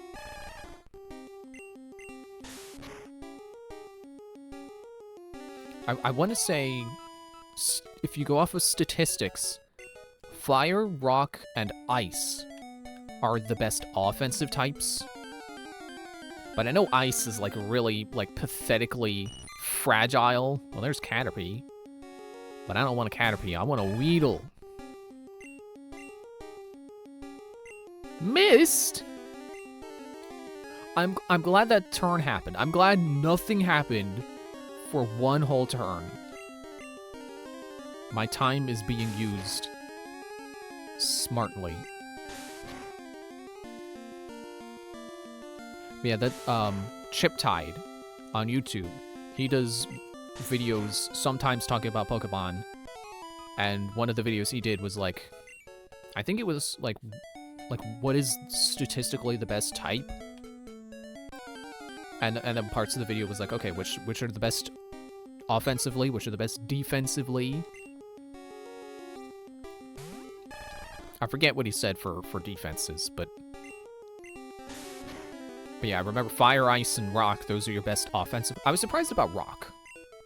Ice, I can kind of get, because, like, you know, Dragon and Flying, they're weak to Ice. And I mean, there were a lot of birds, so that makes sense for Flying. And the Dragon is a well they like to keep tapping into for, like, what's our strong Pokemon? We're the scary ones for this game. Ratatatata.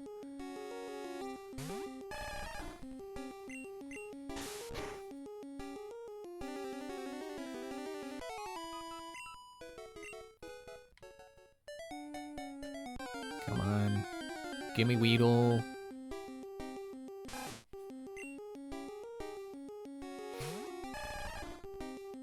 It's like, I will always be worried about being underleveled in these games. But also, I know that even sometimes I can be a few levels higher than my opponents and they can still be tough.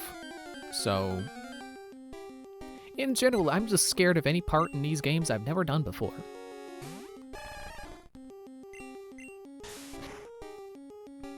You know, it is a little scary going into a situation where you could potentially be completely wiped because you were underprepared.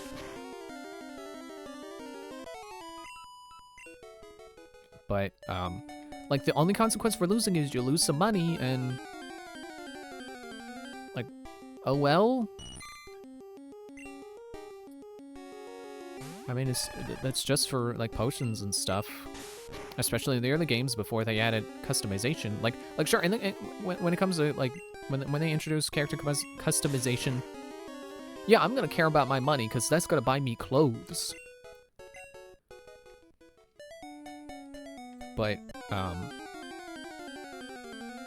Yeah, I really shouldn't be afraid of losing because it just, like the consequences are not that strong. Also, it's a game built for children, so as an adult, it shouldn't be that hard to beat. Like, I know these games have their notorious moments of difficulty, but I think most of the people who know those notorious moments probably only encountered those moments as a child. And that's, you know, why they're notorious, because, you know, playing as a kid, like, you know, not strategizing, or not strategizing well, and then being blindsided by the hole in your defenses and getting wiped out. Or just plain getting unlucky with something, you know?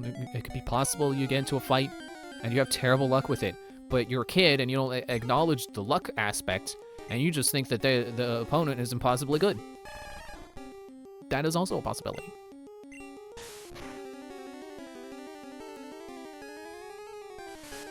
And, like, I do take Chuggaaconroy's bios on Pokemon pretty seriously because, like I said, he's professional. He thinks deeply about Pokemon. He's very serious about it. If anyone would know, it's him. But also, it's important to keep in mind that when he does those bios, he's talking about the Pokemon from a competitive perspective.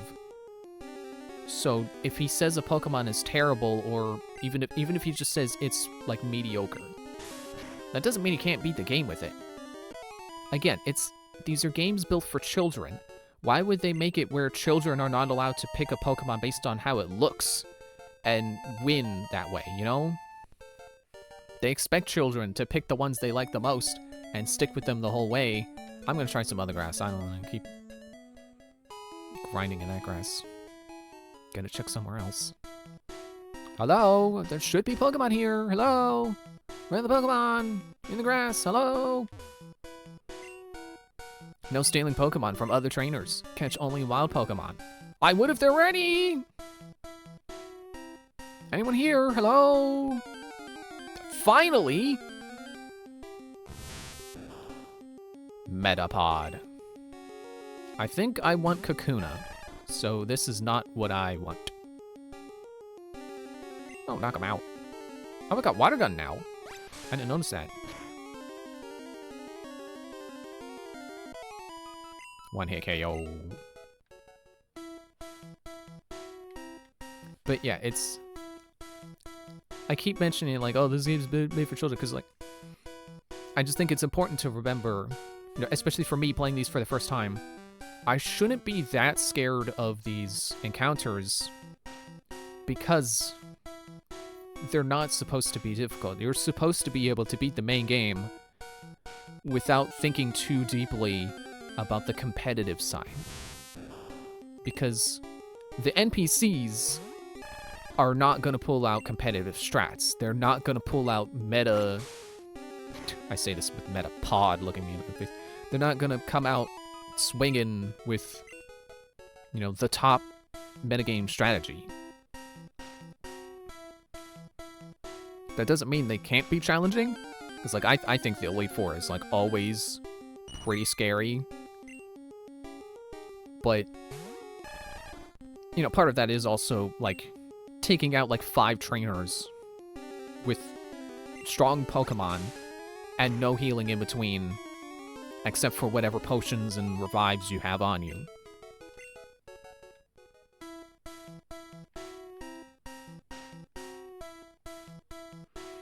And I don't know about this game, but, you know, the other games you can save between Elite Four members, and I believe you could just turn the game off, you know, restart it if things go bad, and it should restore you to that save point.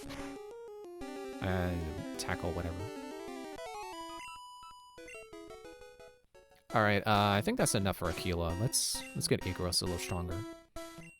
Not stats.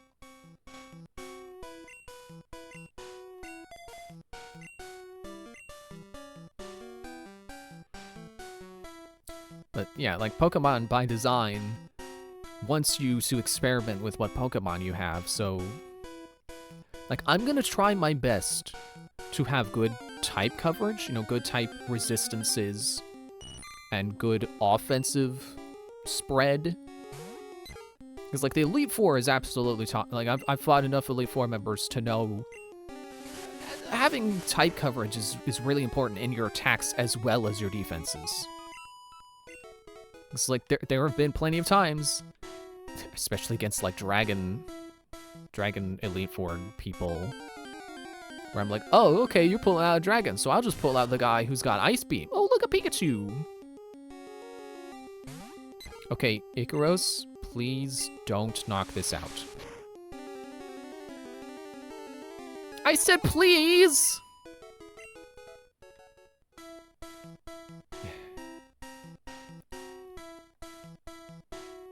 Yeah, there plenty of times where I'm like, oh, he's ground. I'm gonna pull out my flying, haha, they won't be able to hurt my flying. And then they throw a rock at him and my flying guy goes down in one hit. So, you know, type coverage with your attacks is also pretty important. So I'm gonna try my best to have all that stuff covered, but like, I'm not a Pokemon master. I'm not a good strategist. I just pick the guys I like and I hope for the best. Oh, sure, now you knock them down to like 5 HP.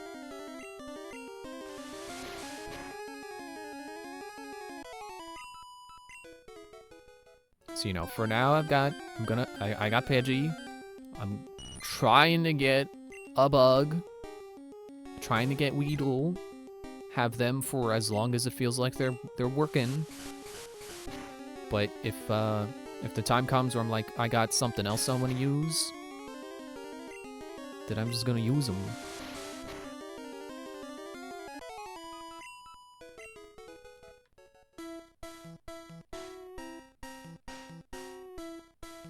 I guess that thought didn't really tie into the whole I can use whatever I want, because these games aren't designed to be that difficult train of thought. It's kind of related. Like, I guess the connection is like yeah, a flying and a bug should do okay for now, but like I don't know if I'm gonna hang on to them forever because of I don't know, because of their types. Might not be good to carry a bug and a flying all the way to the end. Maybe I will want a poison like I'm planning.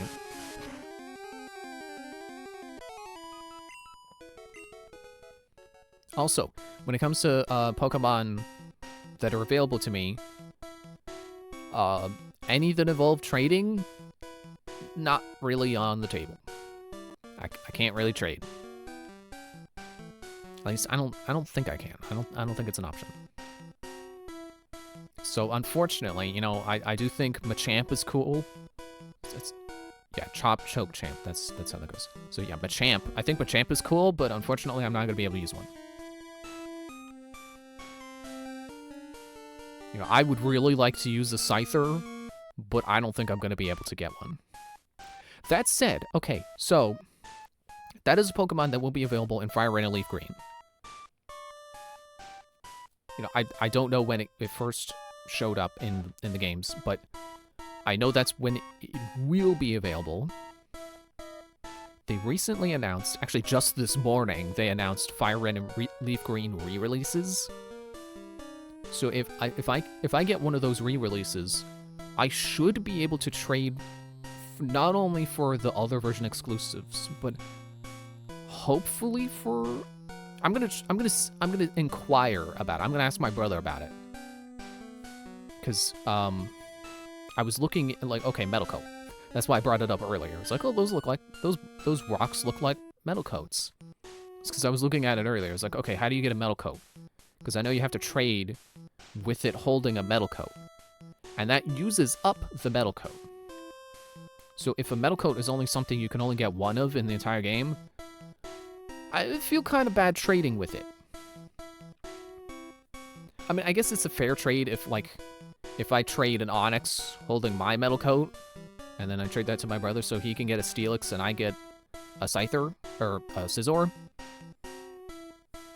But if he knows a way he can get multiple, that'd be even better.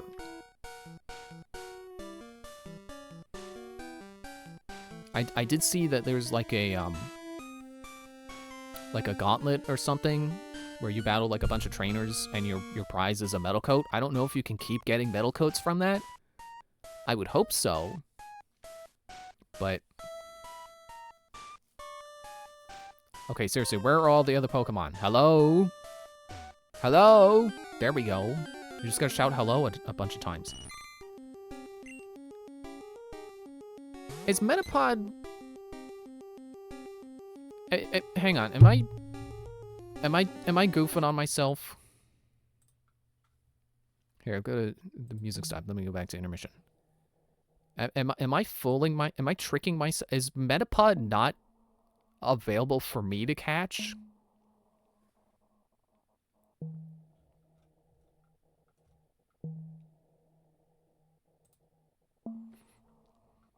Because, like, sure, I fought trainers who have it, but that doesn't mean I can catch it myself, right? Where's the thing?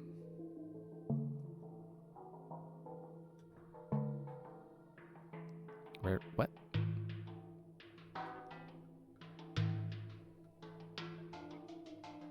There. Okay, exclusive to red. Got Ekans, Arbok. Not too terribly cut up about that. I mean, I would like to use an Ekans if, you know, we get to another generation. It's like, oh, there's an Ekans. Do you want to use an Ekans? And I don't already have a poison type on my team? Sure, I'll probably use an Ekans. Oddish Gloom, Vileplume. I like that rhyme. Vileplume, I believe, is a trade evolution, so that's off the table for me. Mankey, Primeape, Growlithe, Arcanine, Scyther, Electabuzz. So, no, I should be able to get a Metapod. Why haven't I found one?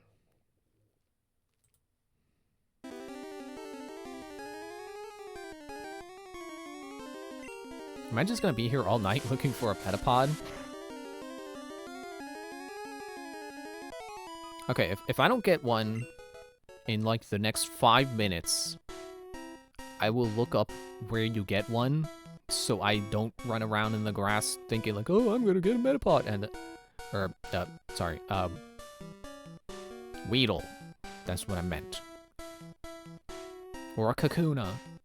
I will accept Kakuna.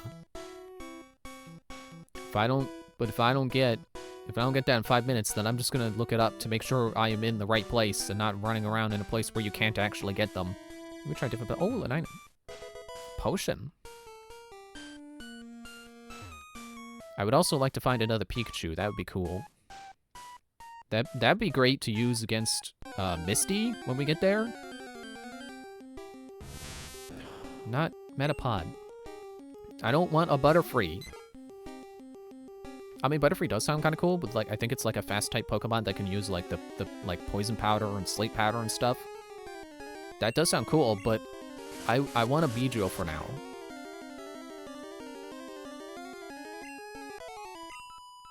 I still can't believe that moves, like, it's not super effective against Bug. Like, is that just not a thing yet? Or is it not a flying type move? Well, can we again?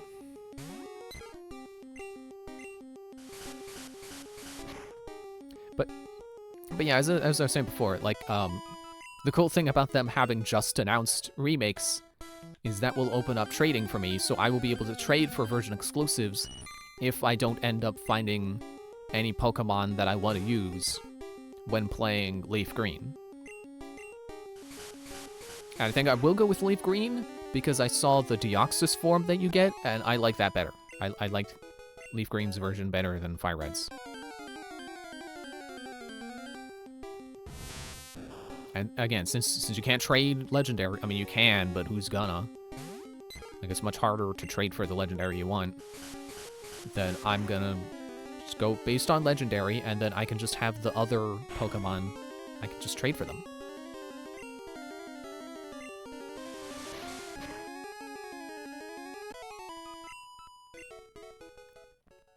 And I don't know if my brother's gonna want help trade him for version exclusives, but I'll certainly help because,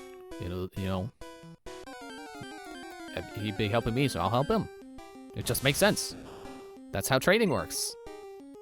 You can't trade a Pokemon and then not give one in return.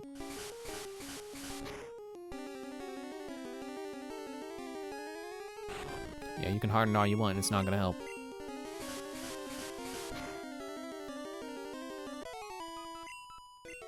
Yeah, I was hoping that starting this marathon, it would kind of manifest. There we go. Speaking of manifesting, I'm gonna try a Pokeball immediately. I don't want to knock it out. Okay. Yeah, go ahead and harden. I'll try another Pokeball. Okay, you want to harden again? Okay, yes, thank you.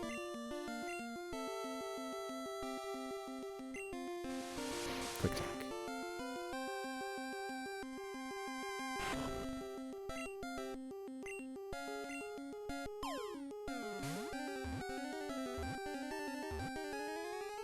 Gotcha.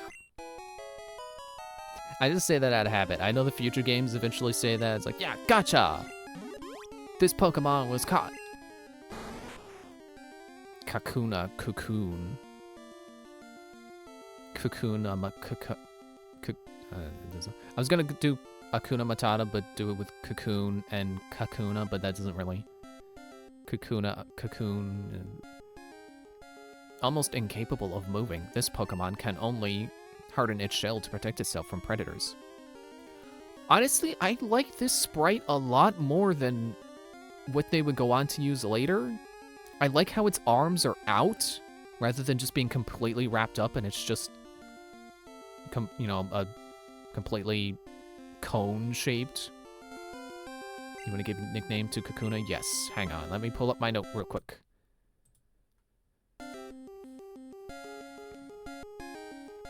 So you will be...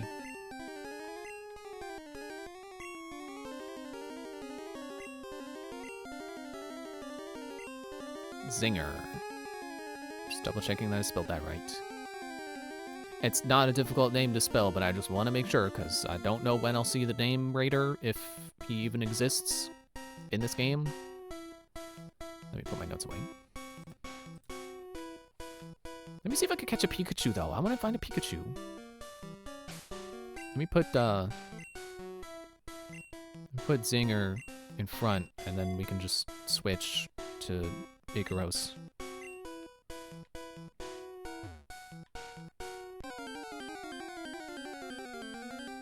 Yeah, I was hoping that doing this marathon would manifest Pokemon re-releases, but I was hoping they were going to be virtual, NSO releases that you could play for free, and it would be more than just one generation, but beggars can't be choosers. I'll take Fire Red and Leaf Green. That's cool. It's better than not being re-released. And I know there's some controversy with its price, and I think that controversy is silly. I think people are just way too mad at everything nowadays. Like anything that costs money, people are like, "Ugh, you put a price on it? What do you expect me to pay money for things?"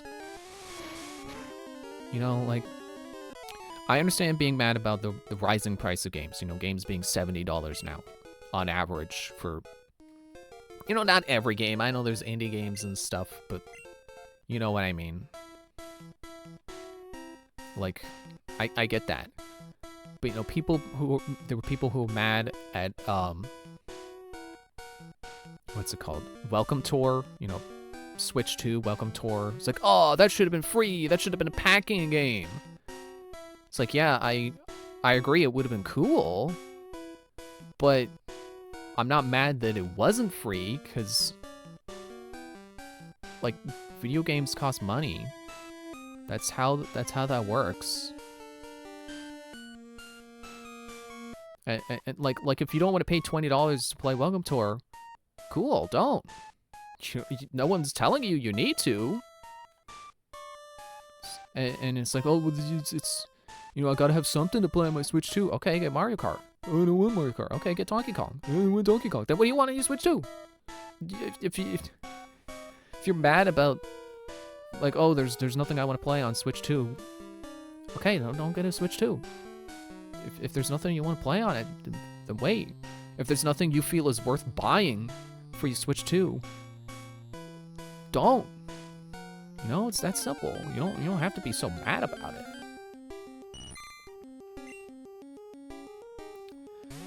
Man, it's gonna take me forever to find another Pikachu, isn't it? I would like a Pikachu for Misty.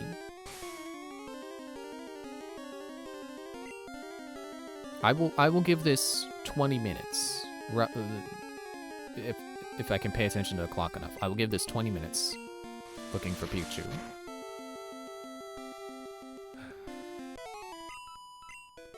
It's good experience for Zinger.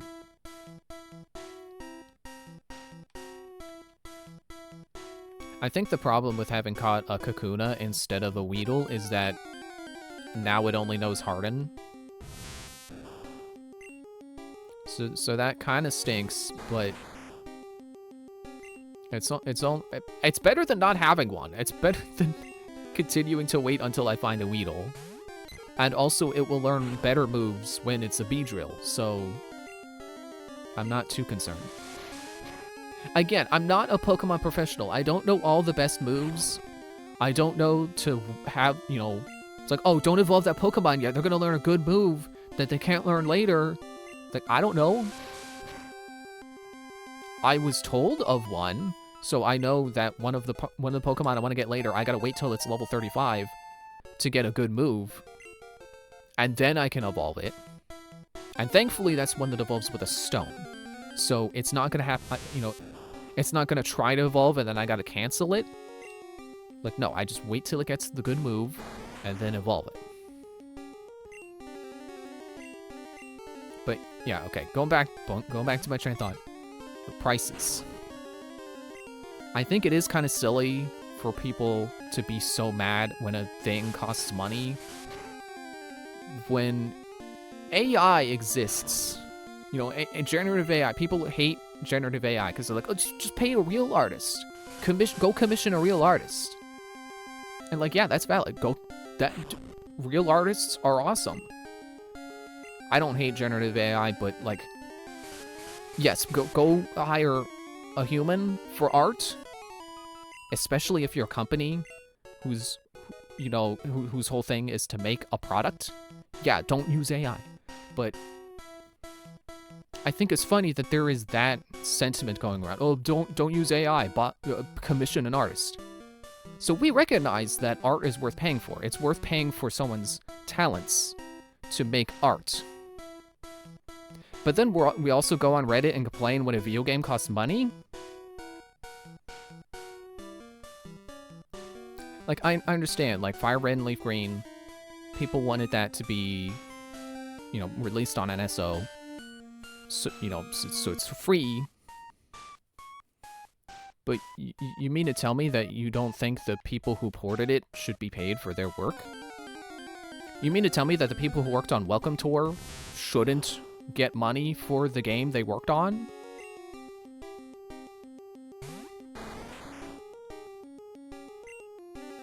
And I saw some good points defending the price. And so one of the things is, do you know how much an original cartridge costs for Fire Red and Leaf Green? It's like $130 US for an original cartridge. Yeah, $20 is a steal compared to that. And like, sure, there's the argument like, oh, but I could just emulate that. Fine, do it. Emulation is illegal, but if that's how you feel, sure, go do crime. If you don't want to pay for a product, sure. Just don't tell anyone about it, I guess. Also, I believe I saw the games were originally like 30 or 40 when they originally released. And that was back then money. That is probably more than $50 or $60 today. It could even be 70 or 80. I don't know. I don't know inflation. Point is, when it first came out, that was originally a lot of money. So again, $20 in today's money? That's pretty good.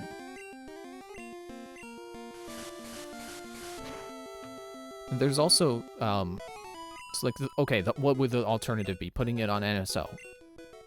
But you gotta remember, NSO, Game Boy Advance, Nintendo Switch Online. That's not free.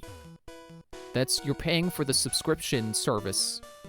You're paying for Nintendo Online expansion pass, not just the default, like, whatever it is, $20 a year. I don't remember the pricing. That doesn't sound right. It's not just the default pricing to get Game Boy Advance emulation, official emulation. It's like twice that. For the emulation services, I feel wrong calling it emulation when it's official, but for the Virtual Console, for a subscription to that Virtual Console that you cannot use if you cancel your subscription.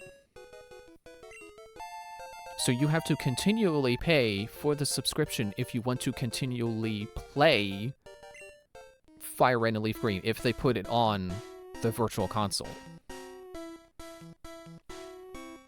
So again, that versus $20, and you can play it whenever you want. You don't need to be connected online. You don't need to keep paying $20 every month to keep playing it. I think Pokemon Company looked at their options, and they considered what they thought was the smartest decision for everyone involved. You know, I think they weighed their options, and they chose the correct option. Because that's the thing, companies don't just sit there and go, how can we make the most money? Like, yeah, that's what they're supposed to be doing, but they're not stupid. They may be greedy, but they're not stupid. They know to weigh decisions, to look at things, to look at all the routes they can take, and make the one that not only will make the most money, but also makes the most sense as a business decision. And, you know, they do have to consider how people will feel about that product when it's released. You know, reputation does still matter to companies. I know that's hard to believe in a time where companies are repeatedly shooting themselves in the foot trying to make more money. But companies are made of a ton of people.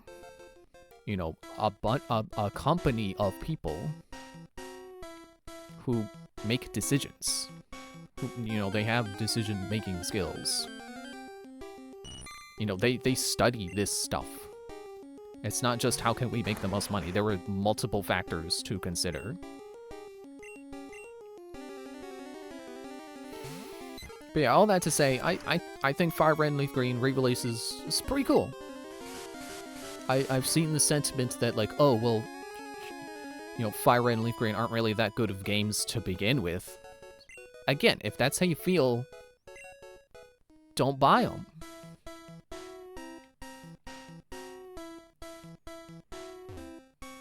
Like, it is kind of weird that people feel such a need to be so loud about the fact that they're not buying a thing that they're not interested in. It's like, oh, okay, then don't buy it. The product is not for you then. If you don't think $20 is worth it for Fire Red / Leaf Green, because you don't get both. That's important to remember. It's not $20 for both. It's $20 for one of them. And if you don't think that's worth it, that's okay.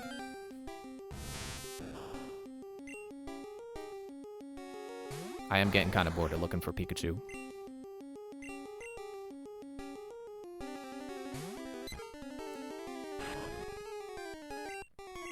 I have also apparently run out of steam on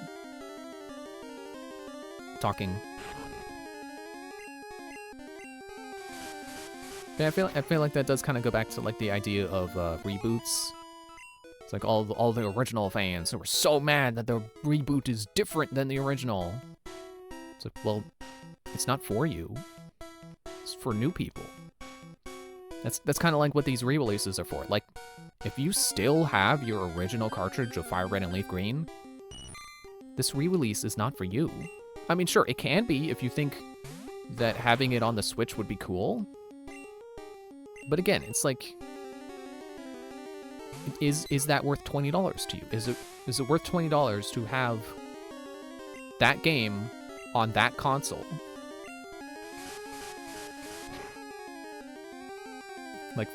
Like really, that's what buying a product is like.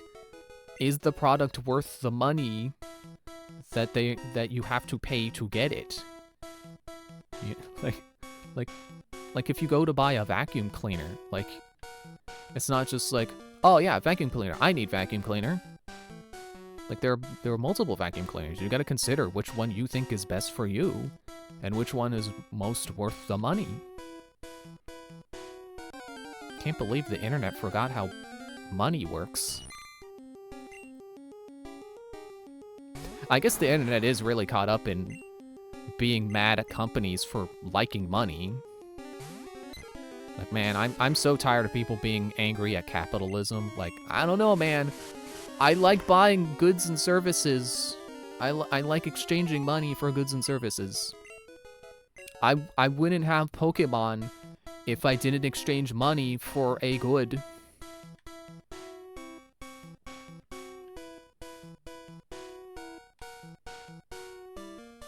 Like, I realize that companies are being pretty terrible lately. I don't have a follow-up to that, honestly. That's just how it is for now. We gotta fight back. We gotta... Don't buy things you don't think are worth it. Don't give companies money if you don't like what they're doing. I know people already know to do that, and that's good. That's how we win.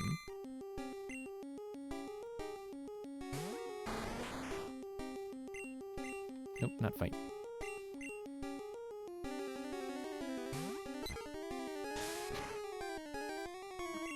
It's maybe gonna get a little deep, but like, I know times are kind of scary right now. But I think it's important to remember, times have always been scary. Times are always scary. Because time changes things. And change is scary.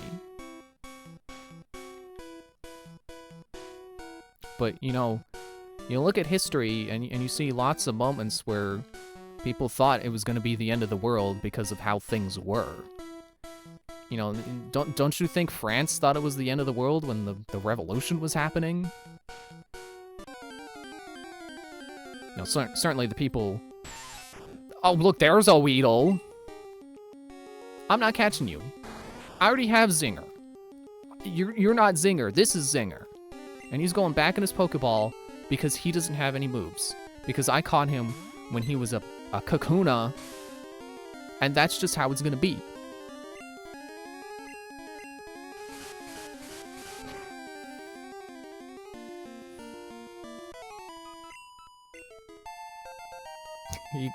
Zinger got stronger from defeating the imposter Zinger, who could have been Zinger, but isn't.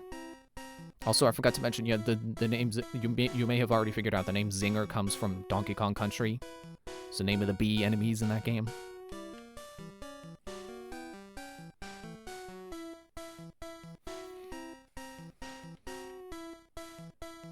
But yeah, like I was saying, I know it can seem scary right now, but you gotta remember how much power people have. You know, the power of the people. Like, again, French Revolution. You think the people who started that had, you know, were the people at the top making all the bad decisions? No, it was the people at the bottom who were mad about all their bad decisions. That's just history. People are always mad about the people in power doing bad things, because people with power will always abuse their power. That's just how it works. With great power comes great responsibility, and no one who has power is responsible. I don't know, maybe that's not true.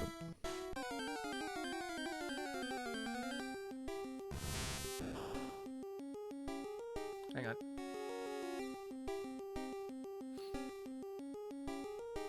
Scratching my nose.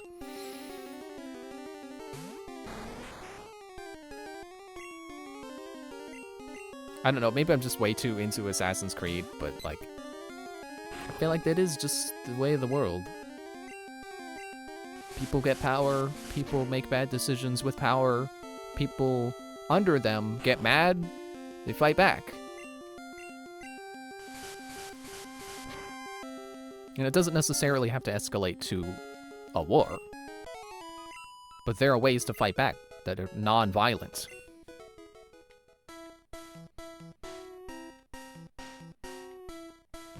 Okay, I'm gonna go for another 3 minutes looking for Pikachu.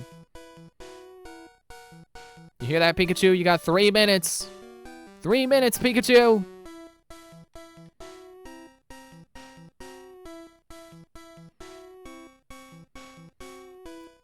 Come on. Well, there's something. Nope.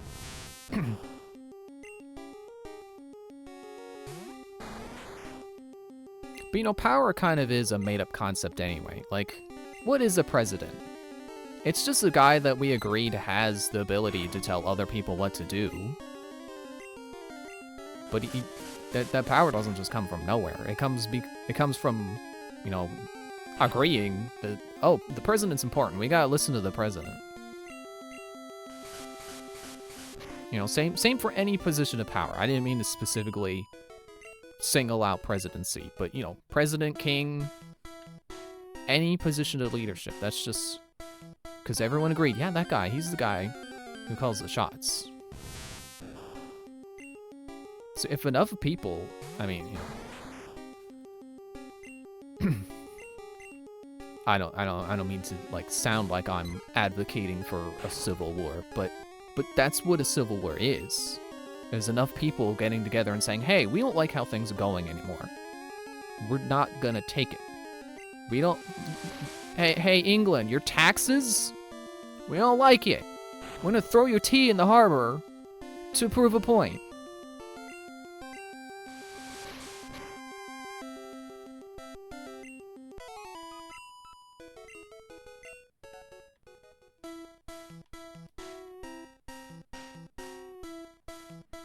And, you know, definitely a problem with people's ability to remember that they do have power is social media. You know, this is a dead horse, really, but you gotta remember social media feeds on negativity.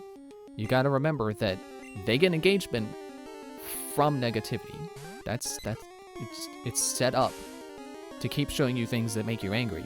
That doesn't mean everything in the world is going wrong. It just means the algorithm keeps showing you the stuff you don't want to see because it knows it makes you angry. It makes you comment telling them that they're wrong. Alright, that's it. You're out of time, Pikachu. Unless you show up on the way out. That'd be hilarious. Up literally last square. Nope, it's can't be. I seriously forgot its name for a second. I was gonna call it Metapod.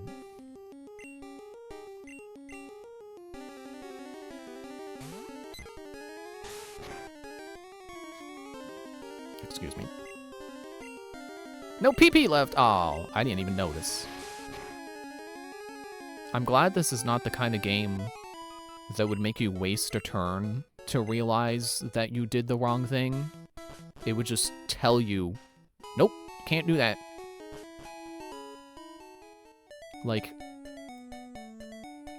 it's a move I don't know if it's in this game, but I know there is a move, what's it called, like Taunt or something, where you're only able to use offensive moves. And there's also a move where you can only use different moves. Like you can't use the same move twice in a row, or you can only use the same move. And those will not waste your turn if you click the wrong thing. And I really appreciate that.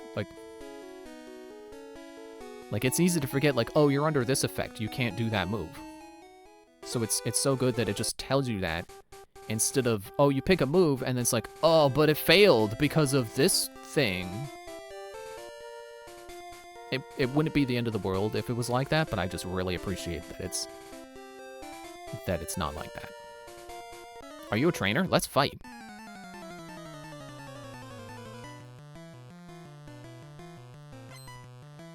Bugcatcher wants to fight. Bugcatcher sent out Weedle. Oh yeah, well I got something better.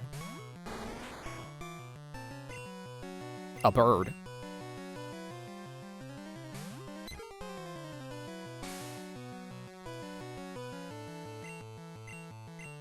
Yeah, I really didn't mean on grinding, but I'm not gonna complain about getting a few levels trying to look for Pokemon.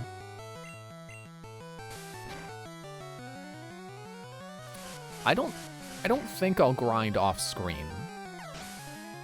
If I'm bored, I might, but I recognize Jeez, you got 4 Pokemon?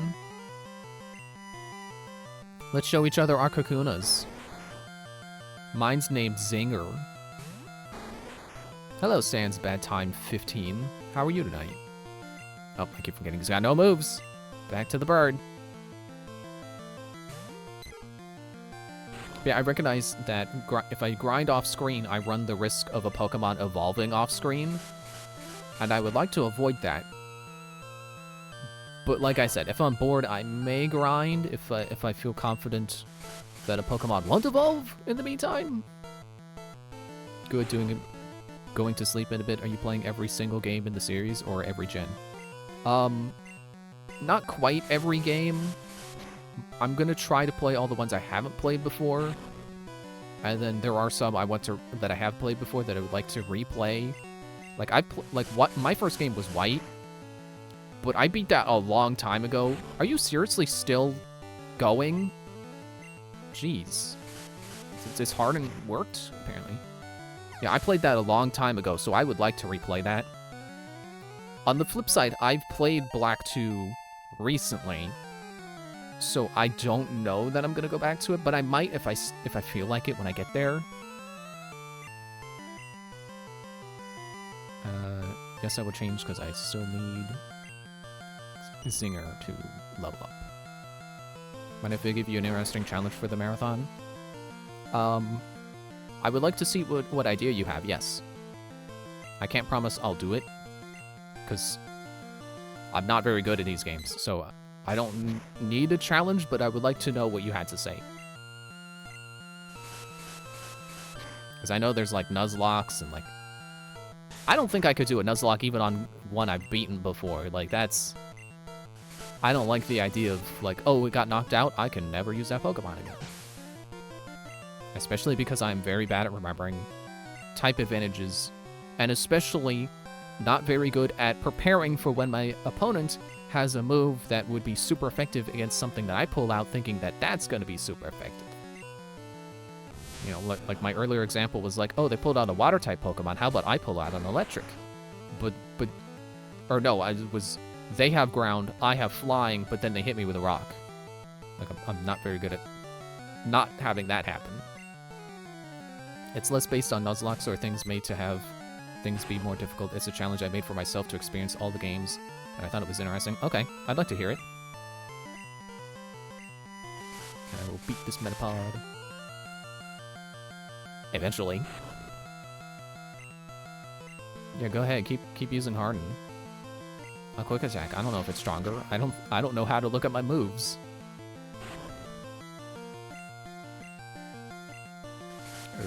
Or is Gus better? Maybe Gus is better?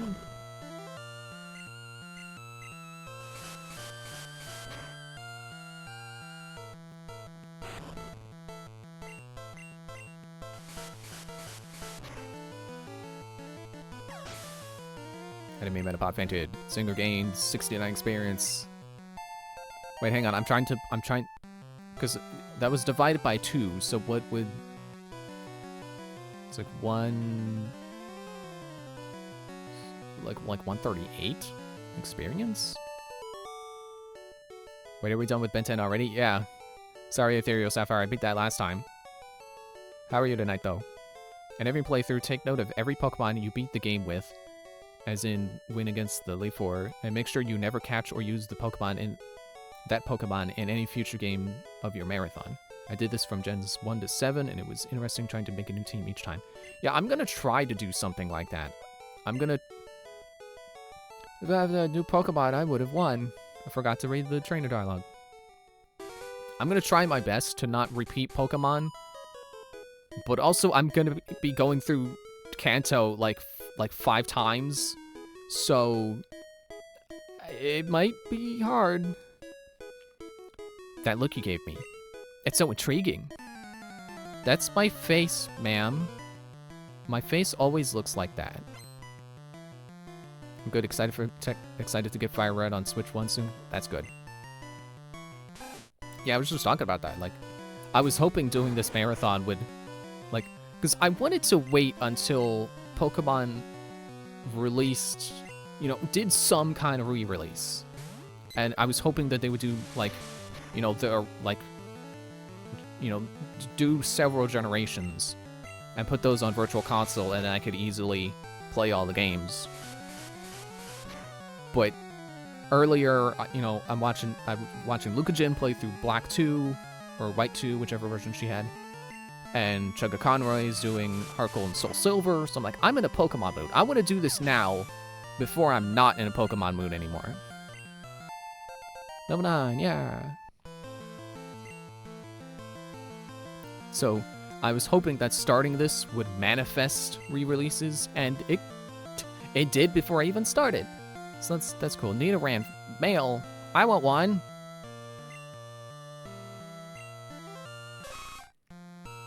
An extra rule to make it okay would be starters don't count, but make sure to pick a different one if you still haven't wasted all 3 of that gen, since they're mandatory and part of the experience. Yeah, that's fair. Honestly, I think starters are one place where I'm not concerned with that. Maybe later, like with Black and White, X and Y, I will probably be picking starters I've used before. Actually, Black and White, less of a concern, because I don't think I've used Oshawott yet. Oh, I forgot how... Oh, okay. Please survive. Okay, there we go. But when it comes to X and Y, like, I've used Fennekin and Chespin before. I don't really want to use Greninja. I don't really like Greninja that much. I would rather have... Be nice! You're the one who was talking about my face.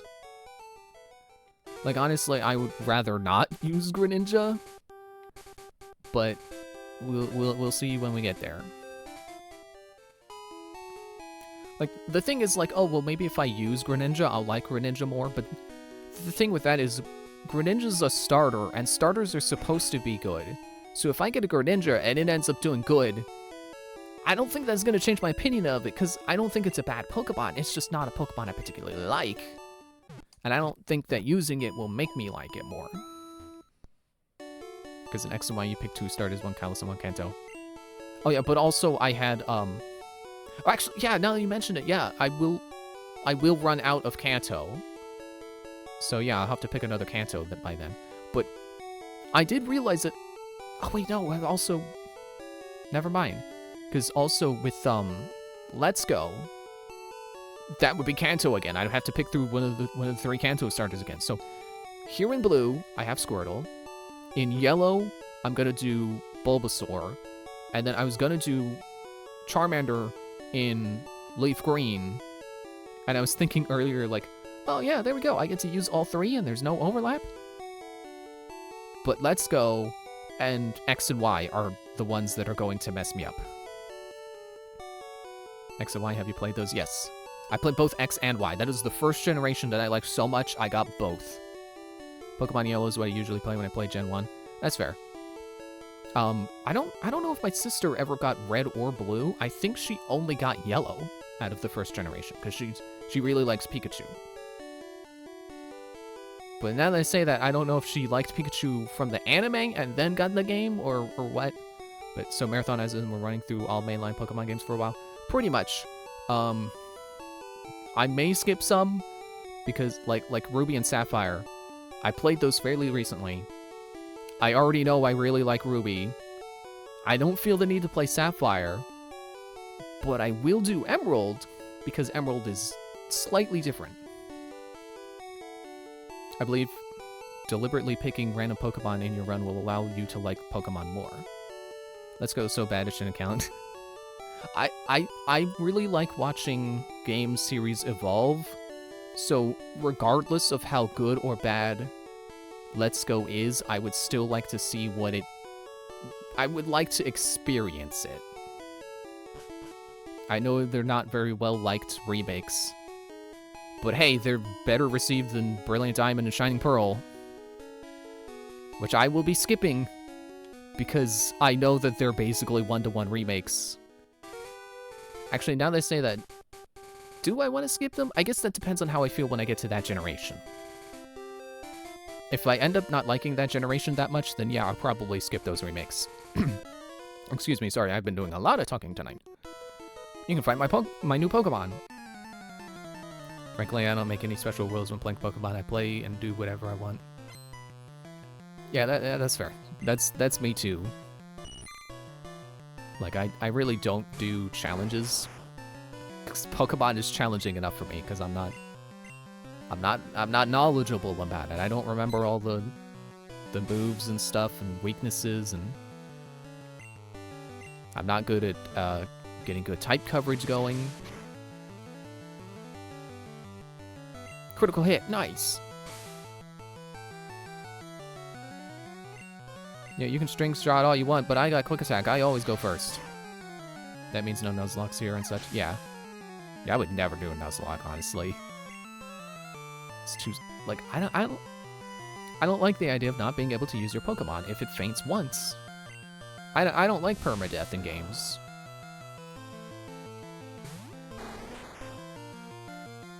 And then, Aquila, you can come on. Yeah, you can harden if you want, but water gun.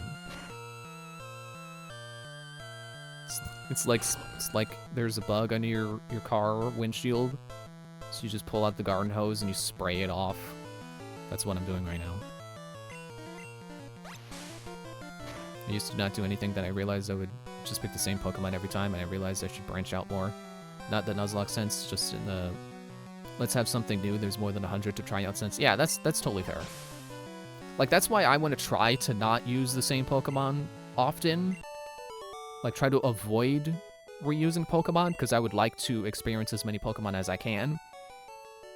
Done like dinner. But yeah, also I'm scared. I am scared of getting into situations where I just have, like, a bad team composition. So if there's a Pokemon that I really liked that did really well, then yeah, I'll pick them again. Like, that's what I did with, Hey, did you touch me? No. I'm just walking by. Like, that's what I did with, Scarlet and Violet. Like, I felt bad about using a Corviknight, like, 2 games in a row, because I had one in Shield, and then I got one again because I liked it in Shield. I thought it was a really cool Pokemon. I felt bad about reusing a Pokemon, but I knew it was a good Pokemon, so I trusted it having it on my team. And, you know, I'll be honest, if there was any Pokemon I liked as much as Tinkaton in these older games, I would absolutely use it as much as I could. If Tinkaton was an old Pokemon, I would be using it in every game. I love Tinkaton, but the only unfortunate thing about it coming from Generation 9 is that it's in the end of the generations. There are no more games for me to use it in. Just the... I guess one? I think it's in ZA. I haven't seen it yet. But 2 games. I gotta play the DLC. ZA. Maybe I'll do the ZA DLC if I feel like when we get there. Although I guess that would probably be the end of the marathon, so... that would probably be an underwhelming way to finish this. That's it. Yeah, you only had the one Pokemon. What? Zinger is evolving! Yeah, there we go. Now you'll look like your namesake. You can beat these games with anything in your party, so I don't think difficulty should be a concern. Yeah, I was saying that earlier. Like, I shouldn't be scared, but I am still scared. Well, in some Pokemon games, it's easier. Like Gen 5 is all new Pokemon, so Gen 3. So is Gen 3 pretty much. Yeah, like, and the talk of Nuzlocke did remind me of something I was thinking earlier. Like, people beat these games catching just the very first Pokemon they encounter on a route. So theoretically, yes, you can beat the game with, like, whatever party you want. Whew. I better take a rest. That tunnel from Cerulean takes a lot out of you. But yeah, like I keep saying, I don't know these games very well. I'm not good at team composition, so... Oh, you look kinda doofy from your back sprite. Oh, well. You haven't learned any new moves! What are you doing?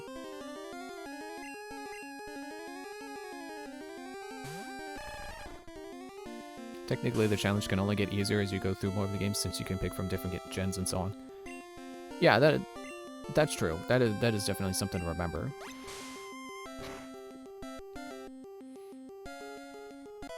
You know, it's not like I'll use all 150 Pokemon in this game. In Blue alone. Like, I get 6. 6 out of 150. And even if I'm gonna play like 4 different versions of this generation. Oh, hello, Spearow. Sorry, Spearow, I already got my early bird. And his name is Icaros!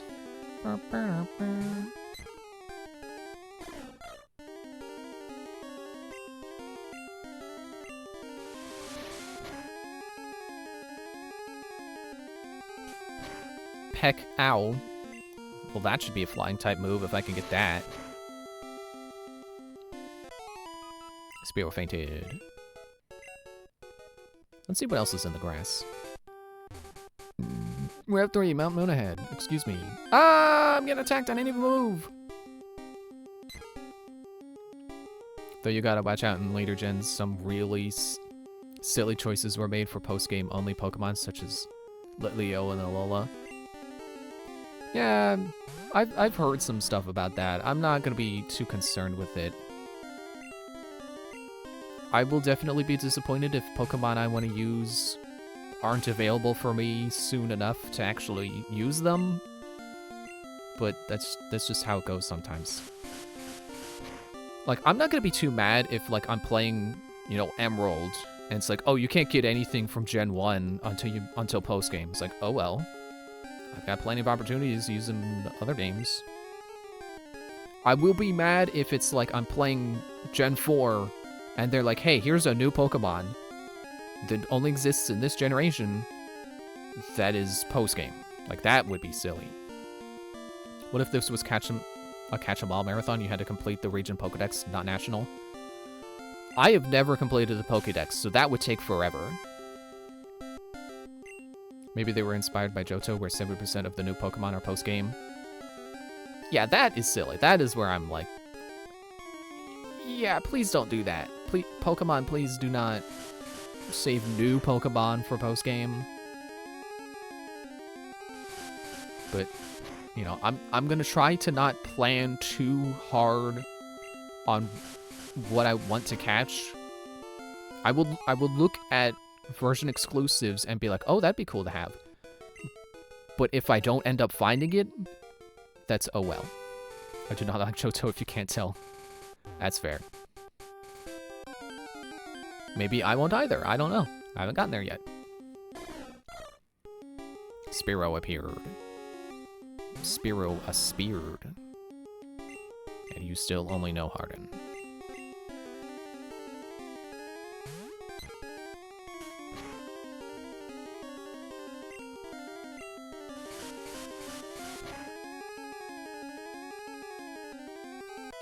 There you go. Zinger, please evolve so you can actually attack. Okay, I think I'll just get a move on into the cave. After this fight, of course. Maybe I should use a potion. When I played Johto, the only fire type I could find was a Ponyta and Victory Road. And I couldn't get a Leaf Stone before post-game to evolve my Weepin' Bell. So I just went through Elite Four with it anyway. Yeah, that sucks. That's something I'm kind of scared of with, you know, the whole not planning anything thing. Is, what if I pick a Pokemon that you can't evolve until, like, post-game, or, you know, requires trade, which I can't really do right now. Yeah, I'll go ahead and use one of my potions. Why backtrack when I can potion?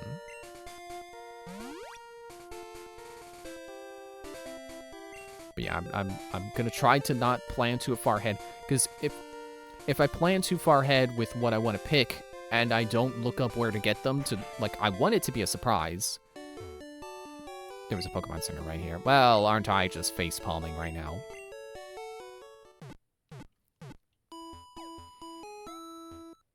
But yeah, I want to leave things as a surprise, but also I gotta make sure I don't pick something that is not gonna be evolvable. Which is, you know, that honestly, that's one of my complaints with Pokemon as a series, is that, like, I appreciate that they like surprises, but I really don't like not being able to look up in-game how a Pokemon evolves if it's been, like, 20 levels and it's like, okay, you should have evolved by now. Like, you know, I really enjoyed Scarlet and Violet. I enjoyed it so much I beat it twice. I beat Scarlet and then I beat Violet. But I did not like, what's it called? Like Palmut? Where it's like, okay, I'm running around with this guy. I'm beating up wild Pokemon with it. How come it hasn't evolved yet? I go to look it up. You gotta walk with it like 7,000 steps to get it to evolve. It's like, how was I supposed to know that? There's nothing in the game that I saw anyway that told me how to do that. Which is why I'm gonna be careful with, like, I'm gonna try to talk to NPCs as much as I can, because I'm pretty sure that's supposed to be how you know. But, you know, I'm gonna try to make sure. But other than that, it is frustrating that it's like that. I'm a little mad that the Pokemon community doesn't want a Pokemon region to be made up of only new Pokemon. We haven't had that since Gen 5, and I guess everyone still wants to see Gen 1 Pokemon everywhere. And then replying to Aetherial Sapphire, they hated Gen 5 when it came out, didn't they? Yes. You know it was my favorite region. Yeah, I think it's... Oh, I forgot to read the trainer dialogue. So, for my friends to find me here. Yeah, it is... I see both sides of it. I'm of the preference that, yeah, a new region where you only can use new Pokemon, that's cool. Because there are some regions where they introduce so little Pokemon that they can't do that. So, you know, like Black and White, they had to make a lot of Pokemon to be able to do that, which is cool. But I understand that Pokemon is a series where people get attached to the Pokemon they use, so they want to keep using them. Like I said, if I could use Tinkaton in every game, I would. So I understand when people are mad that they can't use their favorite Pokemon. But at the same time, too bad. They should just learn to find new favorite Pokemon. You know, play this game where their favorite Pokemon isn't available, and find new favorite Pokemon out of the ones that are. Kalos having literally 2 ground types. One is an evolution of a Route 1 Pokemon, and the other is literally Zygarde. That's another thing that surprised me. I was talking with my brother about this game, about like some stuff, you know, trying to not be too unprepared. And he mentioned I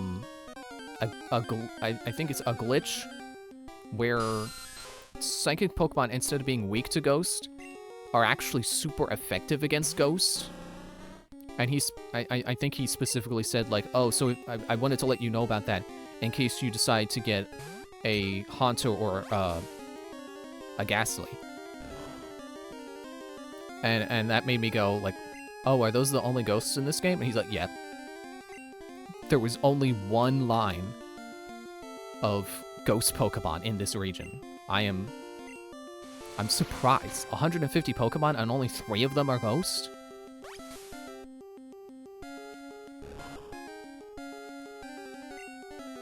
Sucked health from Ikaros. Stop that. That's gross. Or Alola outside of forms having 1 ice type. Yeah. Learn a new move, please. No.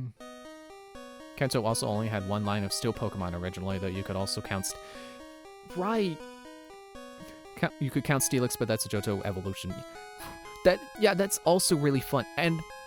Okay, I believe Chugga Conroy said in a video that the region that introduced Dark-type had them all, or if not all of them, then most of them in post-game.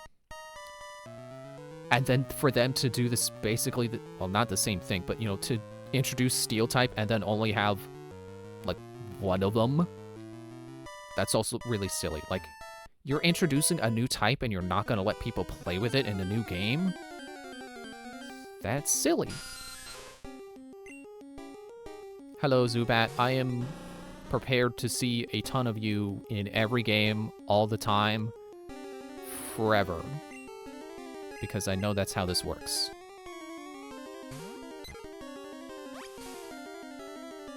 I believe Unova was the only one inspired by the US and Kalos was a European country. I forgot which one. France. I remember because Eiffel Tower. They got the tower of, the Lumiose Tower.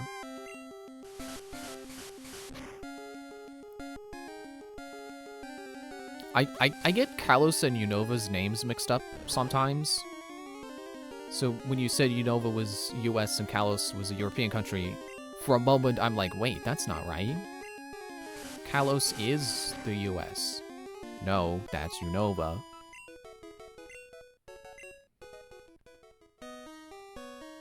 Okay, I should potion again. And this time I'm not standing 2 feet from a Pokemon Center. Also, I should save.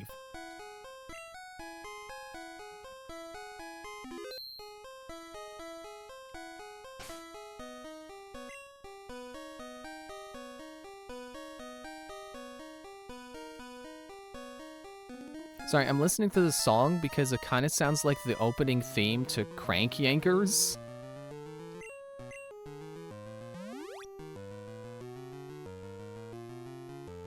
I'm gonna listen out for that part again. Come on, 'cause we're having some fun. We're gonna make some calls to strangers. Like, that's what it sounds like to me. Seriously, Zinger, you haven't... Why do you only know hard and Beedrill?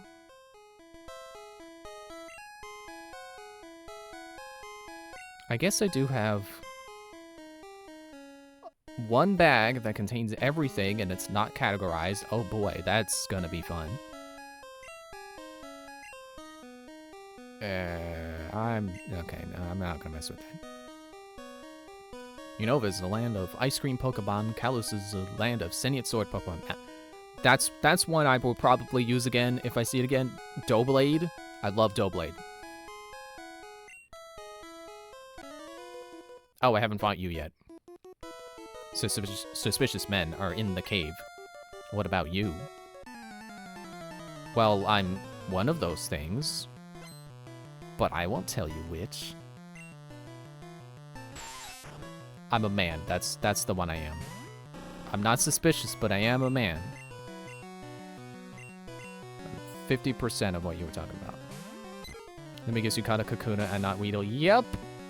I didn't find a Weedle until after I had already caught Kakuna. I spent like a half an hour looking for it. I also saw Pikachu, and I accidentally knocked it out and didn't find another one.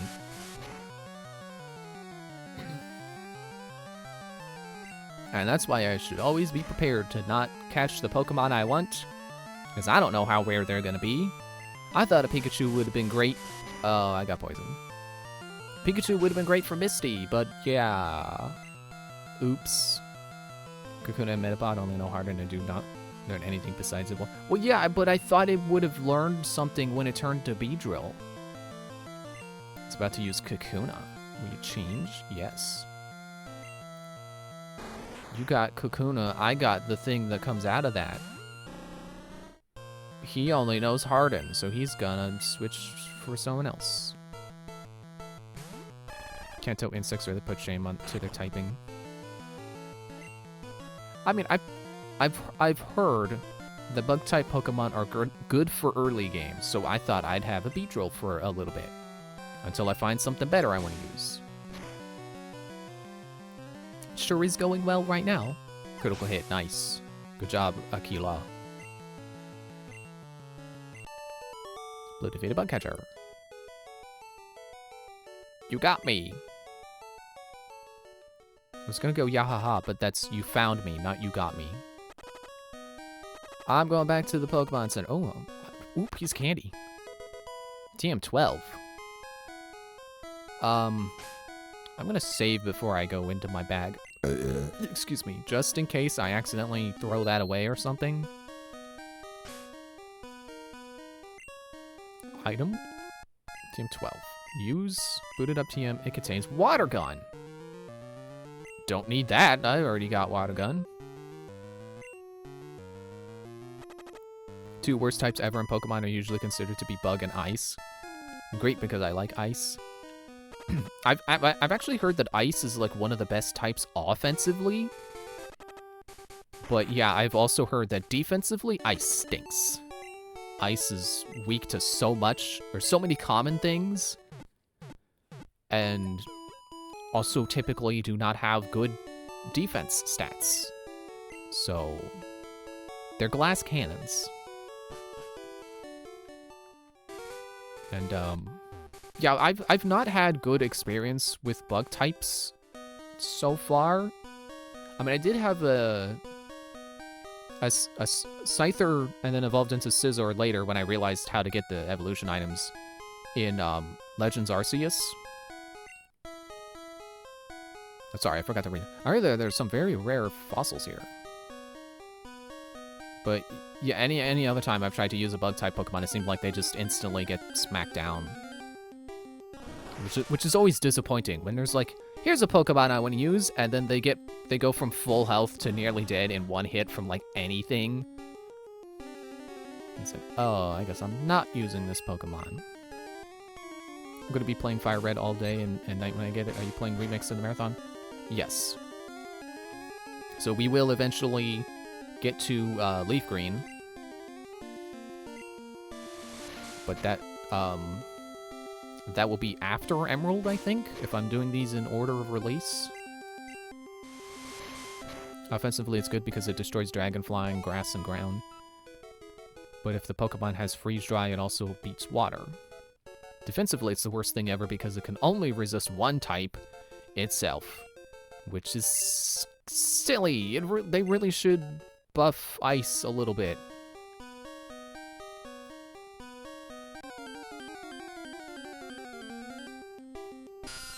But yeah, I guess they really do intend for it to... Like, they're really committed to the idea of it being a glass cannon. Which is probably why they haven't buffed it. But if I can get something that's, like, not pure ice... Like, I want to use Lapras. I like Lapras. I would like to use one if I can. And hopefully being part water will help it not suck defensively.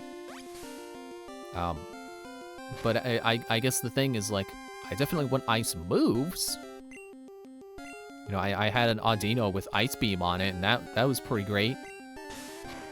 Also, in ZA, I loved, like, reconfiguring Audino to have, like, different elemental moves on it to suit the situation. Like, that was really satisfying. That is one of the fun things about modern Pokemon, is being able to freely reconfigure your movesets, because, well, I guess not in Scarlet and Violet, but for the most part, you can just re-remember your moves at any time. I love that. It's also defensively weak against rock, steel, fighting, and fire. Yep.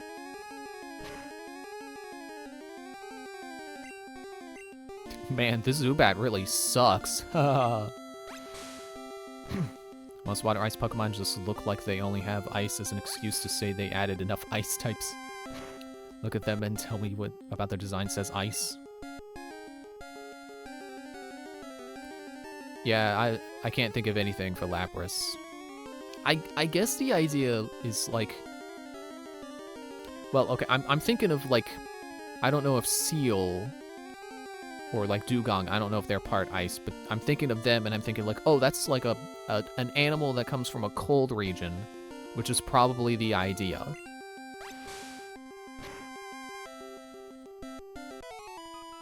Cloyster looks like a second Ghastly. Is Cloyster part ice?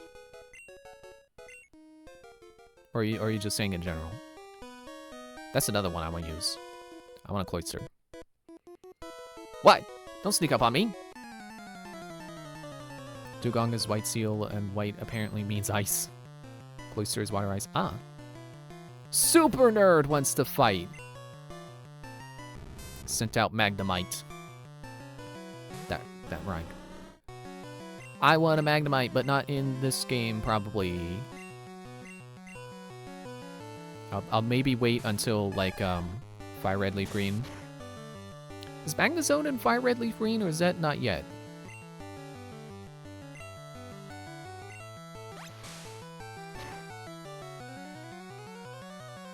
Oh, yeah, you got some defenses there, buddy. He's a superhero, but a very nerdy one. Yeah.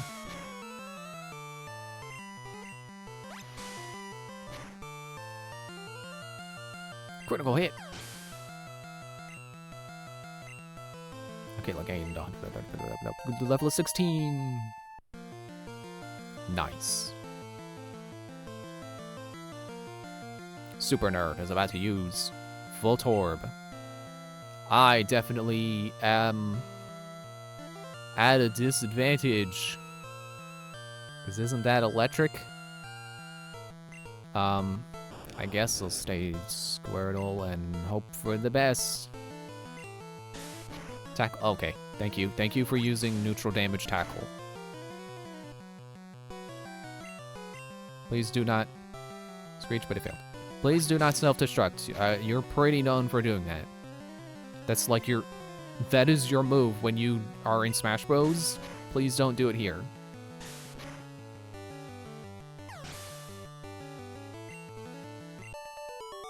Defeated Super Nerd. My Pokemon won't do. What? Aquila is evolving. That face still gets me. Like, that's not what Squirtle looks like. That's Kirby's face. And now it has the face of a Goomba. Or I guess judging by the wings on its head, it's a Paragoomba. It's got a Paragoomba for a head. How my Pokemon doing? Oh yeah, Aquila can use that potion I just picked up. I think I'll eat it now.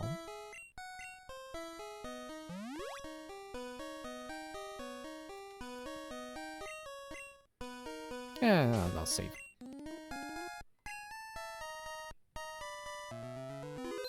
Goom Turtle. Ooh, piece of candy. It actually was a piece of candy! Ooh, piece of candy. Mmm, rope, my favorite snack. Okay, but, like, unironically, candy ropes are pretty good. Like Nerds rope? So good. Still only no harder.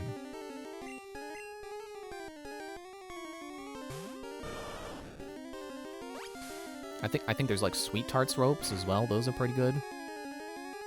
It could be a little sickeningly sweet if I eat too many of them at once, but they're pretty good. Oh, wait, no, I'm already on Aquila. And I don't know how much I've talked about this on streams, but I'm a big fan of the Candy brand Joyride. They got sour ropes. Those are awesome. What's my favorite type? I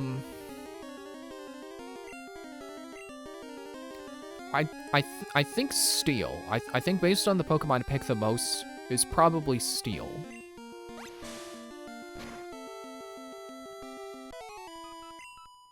I generally just pick whatever looks cool, but also since I'm a fan of defensive types, finally an attack.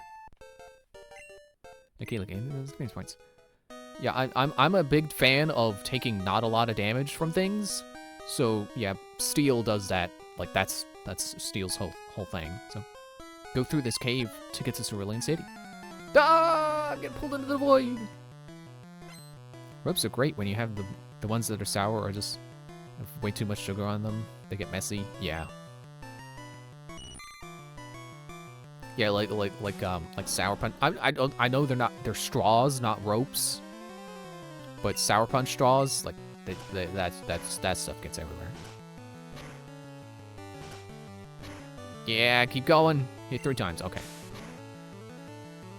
See that right there? What just happened with me getting hit, and I only lost 4 HP, and it's only like a tiny piece of my health bar? That gets my neurons going. I love that. I love when that happens. Especially if it's not... If the enemy is not also taking just a tiny little scratch on their health bar. Like, if I take only, like, a tiny piece of my health bar, and then they lose, like, half of theirs in one hit, that's how I know I got a good Pokemon going. At least for the moment. Guess that means it must be a Phantom dying in one hit. Oh, no. I mean, that's like... The meta is high speed, high attack. You know, defeating your opponent, being the first to move, and then defeating them in, like, one hit. I'm apparently so contrarian that I like the polar opposite of that. But, like, it's valid to, like, stuff that's, like, more offensive.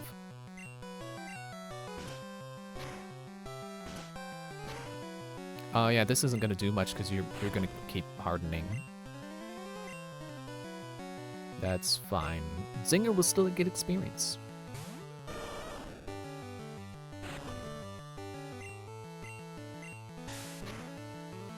So something else that does scare me about... I guess tangentially related to... Why am I using tackle? Tangentially related to the topic of, like, difficulty. I've heard that, I think, like, both versions of Gen 2, so the original versions and, about to use Caterpie. Yes, I'll go back to Zinger. So like both versions of so like Gold, Silver, Crystal, and also Heart Gold and Soul Silver both have difficulty spikes. And Chugga Conway recently said in a video that he believes that this is from people like not doing like daily stuff or like rematching trainers a lot. To me, that sounds like grinding. So I'm scared of Gen 2 difficulty spikes from not doing dailies, because I don't want to... I'm probably not gonna do that. So, yeah, I'm scared of difficulty coming from the game expecting me to do all that daily stuff and then not keeping up with it. But hopefully I'll be fine. Nestale is considered the best type along with Fairy. Funny you mentioned that, because I also like Fairy. How much do you care about EV training? That's kinda needed to do some post-game stuff like Battle Frontier, right? To me, Johto was pretty easy, I think. Oh, okay. See, if you're saying it was easy and you still didn't like it, then that's... Because, like, it'd be one thing if you didn't like it and you thought it was too hard, but not liking it and then also thinking it was too easy, like, oh, okay, well then, I'll probably be fine. Also, EV training, not gonna.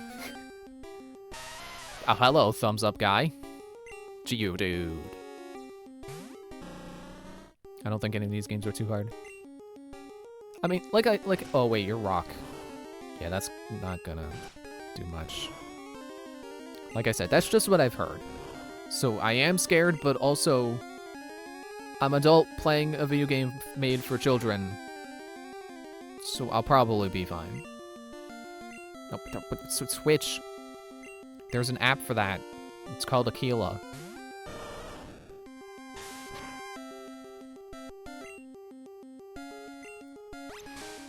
Tip, if you don't pick Cyndaquil, Miltank won't hurt you. Funny you mentioned that because... So since I had Meganium in ZA, I was thinking of doing... Totodile for... What generation was that? That's 2, right? I already forgot. Totodile for the original, and then for the remake, Cyndaquil.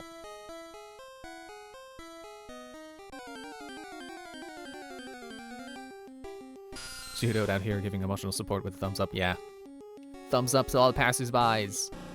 It's like that one episode of King of the Hill where there was the heat wave, and then Bill was out on the side of the road waving to people. Oh, nice, critical hit. Nice one, Zinger. I guess it's time to go down some ladders. Oh, look, there's one now. The layouts of these places also kind of scare me.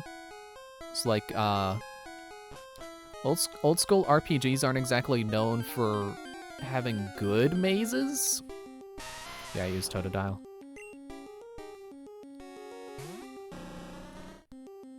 Well, okay. I guess the thing is I will be using all 3 because I will be doing Gold and Crystal and also Heart Gold. So that will be, yeah. So I guess I'll save Cyndaquil for Heart Gold then. I love playing Gen 2. I would with them bring the Pokemon Crystal to the Switch. I know what you meant, but I'm also struggling to like understand what the exact intended phrasing was there. But yeah, I got you. You would enjoy having that on the Switch. And that's what I was hoping for, that they would announce soon, but they skipped a few games in the marathon there. The difficulty in these games comes from you being however lower level than who you're facing, nothing else. Yeah, I've definitely noticed in other games that like even just 5 levels can really make a difference. Actually, I think that was my big thing in Ruby, was I lost to the Elite Four at first. It may have been a couple of times that I attempted them. And I'm like, okay, what could I do better? I don't want to grind, but I did a little grinding. And I used some rare candies. And I think I used my, like zincs and stuff, like those stat boosting items. And then that was enough to help me actually beat them. So it is definitely true that we, Team Rocket, are Pokemon gangsters. Definitely true that the levels are where the difficulty comes in. Which is why I'm concerned about, like, am I gonna need to grind? I have no idea. I hope not. Nice Sandshrew. It'd be a shame if a bird came out and you could no longer damage him. Except, this is the exact example I was given before. Like, oh, just because he's ground doesn't mean he only knows ground moves. Critical hit. Ow.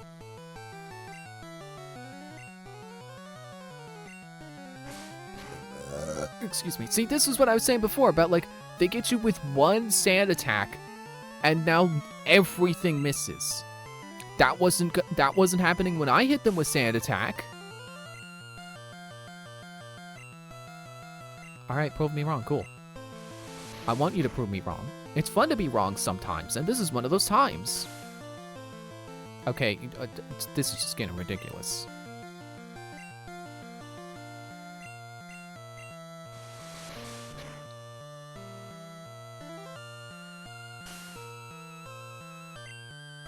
I get that you're sand shrew.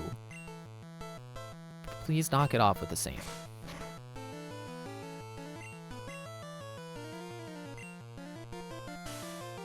Dude. My accuracy can only go so low.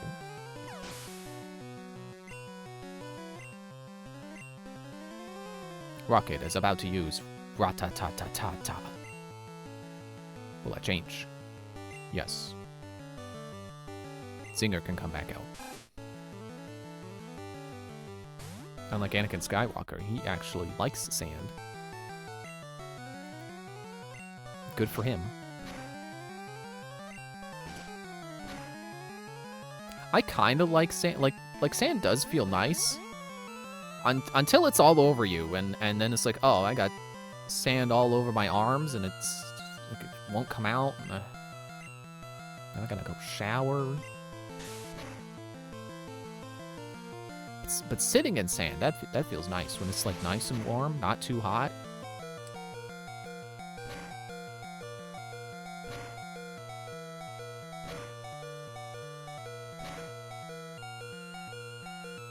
You know, if you ever needed a good example of perspective, people hate deserts, but people love the beach. Both of them can be described as just a bunch of sand. The difference is that a beach also has water, which is why people don't like deserts, since there's no water.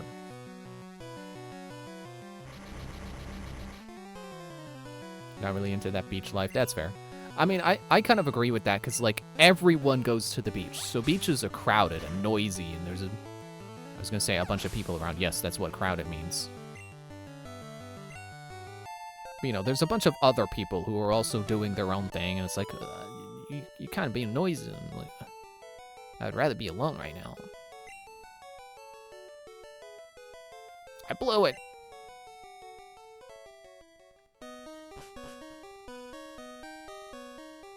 Oh, I should, potion.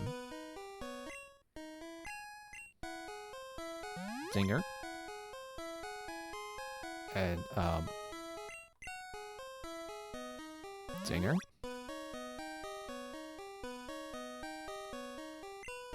I don't want to use them all up, but we'd like to, you know, have some for later.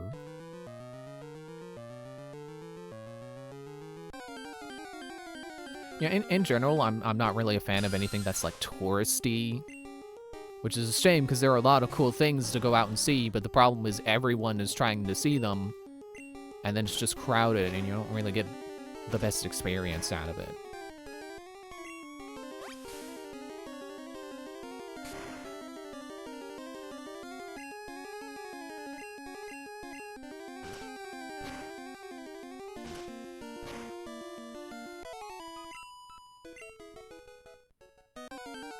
Dude.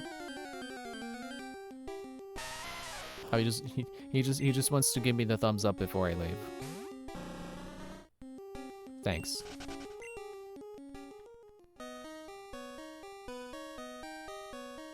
Did I just come back where I came from?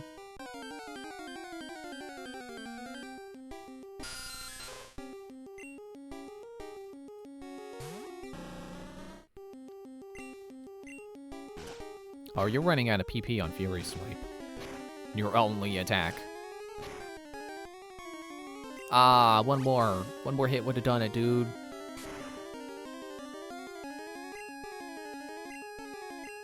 Alright, finish him off. One more Fury attack.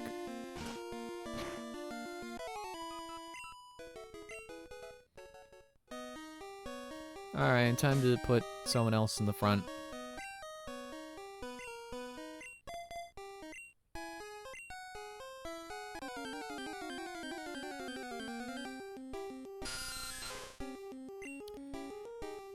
Yeah, caves in this game really have earned their reputation of being every 2 steps a Zubat. That's definitely feeling like a true fact right now. Having taste outside of crowds means you get to appreciate what most don't. Sometimes I feel bad about, like, never going with crowds. Wow, it's way bigger in here than I thought. Ah, everything shrank! Because, like, in general, I am, like, too much of a contrarian for my own good. Like, I tend to not like popular things. I mean, I say this while playing, like, literally the most popular franchise in the world. I do like Pokemon. But, like, there were a lot of things that people were, like, really into where I'm just like, I don't really care. Like, I'm not a big anime person, which sucks because it seems like the entire internet just loves anime. And, like, any new anime that comes out is, like, the biggest thing ever. It's like, oh, well, that's too bad.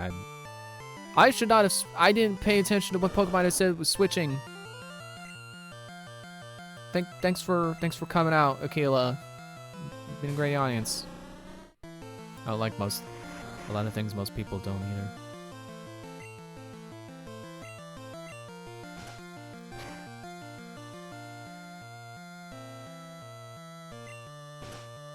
I don't like anime or shooter games. That's fair. And another problem I have is that sometimes I like things that no one cares about, or sometimes it's something that people love hating on, like Battleborn. People love to make jokes about how, you know, oh, Randy Pitchford, it's a stupid game. It's like, dude, that's one of my favorite games ever. Let's just stop making fun of it. I really liked it.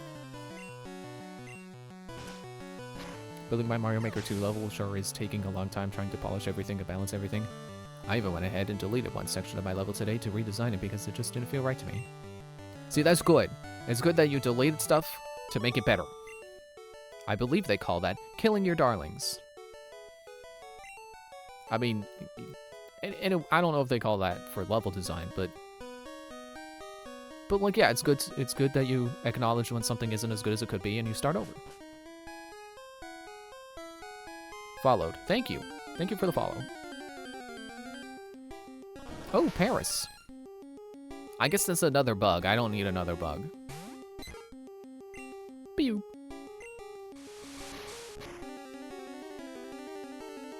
I think Paris was a Pokemon I was gonna use in Legends, and then I just didn't. Or sorry, Legends Arceus. There are 2 Legends games now. I should be specific.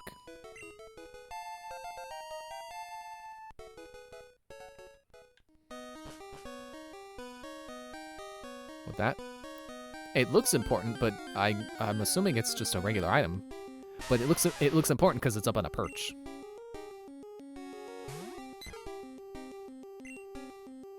Oh, not Zinger. Akila.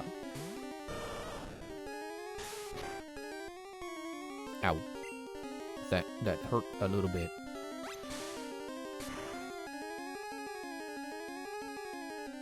Not as much as you're hurting, though.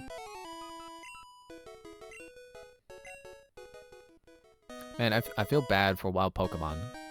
TM1? Because, like, wild Pokemon don't have anyone to heal them back to full health with a potion or a Pokemon Center. They're just out here in the wild, injured, left unconscious in the middle of the way. I know this is not a new train of thought. Contain what? Oh, right. But I do feel bad for them. Mega Punch! I'm gonna save that. I don't know if I'm gonna have anyone who can punch, but I'll save it. Legends Arceus is way better than ZA in my opinion, even though I haven't played ZA yet.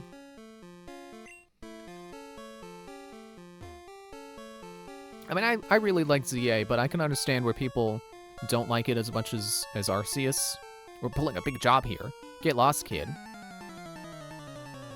Because, like Arceus was all about, like, surviving out in the wild, and then ZA is like the literal opposite of that, where you're just in a city. It's like, yeah, I can see. You're now less steps away from becoming a Team Plasma member than before. Oh no. Well, I guess if there's any evil team to join, it's Plasma, because they're the ones that had the guys who like in Black 2, they're like, I just wanted to help Pokemon. I didn't want to be evil. Oh no, I didn't see. I got confused.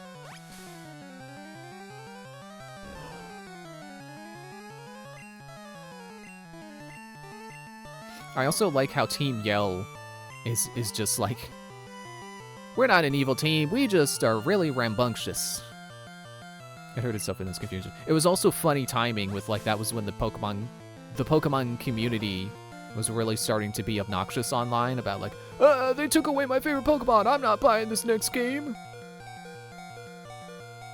So it's funny that they had the team about annoying fans when the fans started to become annoying.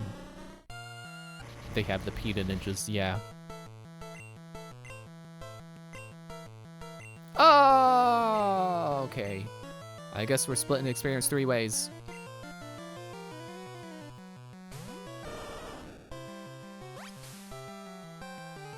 This might be a good time to use one of my escape ropes, but they're expensive. I don't want to just use them willy-nilly.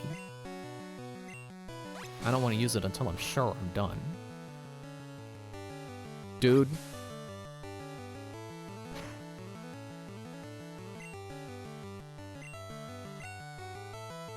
Take a tackle.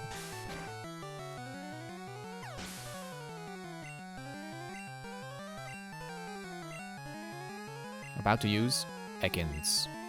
Will you change? Nah, I'm good. Ooh. What a gun. You're just stake backwards.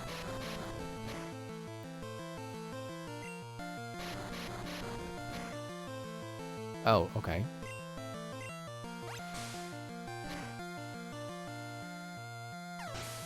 I'm not one who particularly minds designs like Ekans, where it's like, oh, it's just a snake. It's like I don't care. Not every Pokemon's design is gonna be amazing. So you are good. You know, I don't particularly mind like the object ones. Oh, an ether. I was just checking just to see because it looked a little out of place.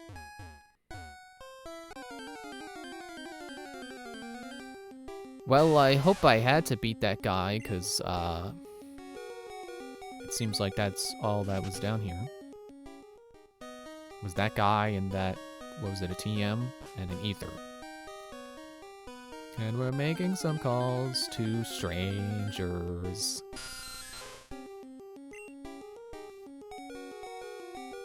Yeah, I really gotta go. I left the oven on. Oh no, I don't. Have I fought you yet? I don't wanna. I'll come back later. I left the oven on! Just steal that joke twice, why don't I?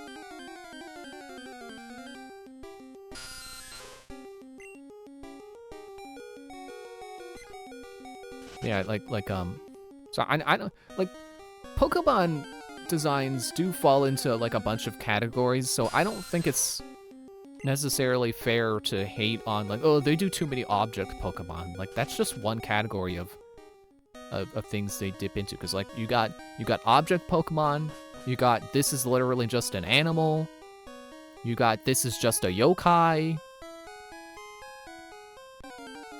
You know, and if you rule out any one of those things, what's stopping you from saying any of the other categories are also invalid? Like, I feel like taking a yokai and making a Pokemon out of Clefairy? Aren't you rare? I'm gonna... Oh, Zinger can't attack, but he can stall. Wait, no, I should get your health low first. Go ahead, lower my attack. I don't have any PP left.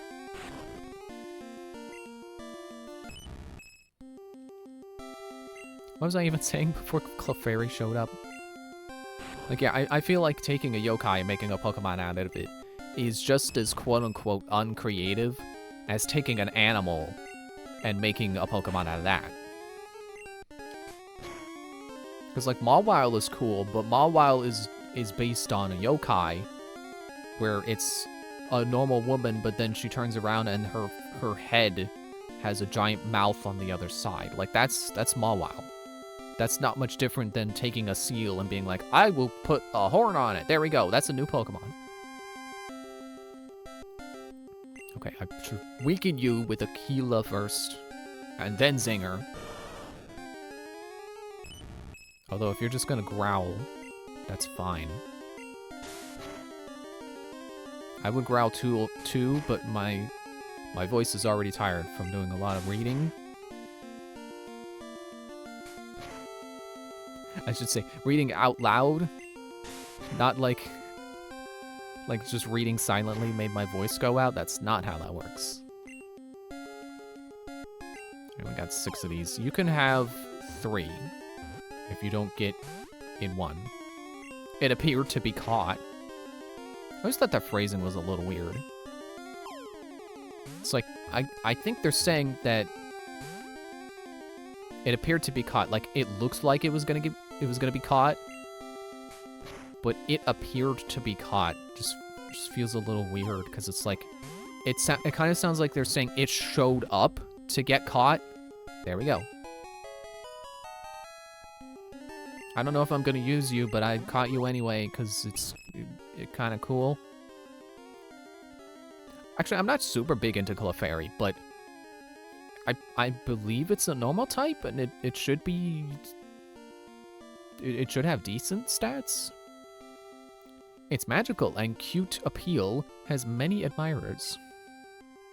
It is rare and found only in certain areas. Oh yeah, so I got myself a nice little rare dude. I'm gonna call you...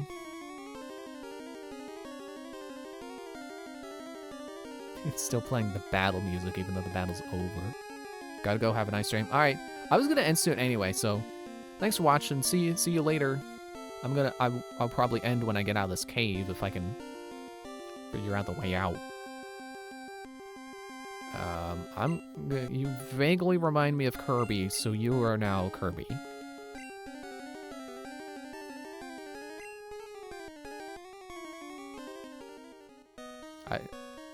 I'm doubting that I spelled that right, but it doesn't matter. I feel like there was supposed to be an E in there, but...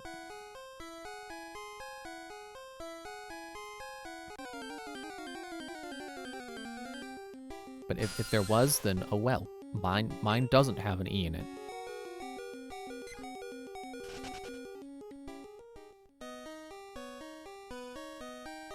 This would be a great time to have repels, honestly. This is what repels were invented for. I don't need more levels, I just need to get out of here.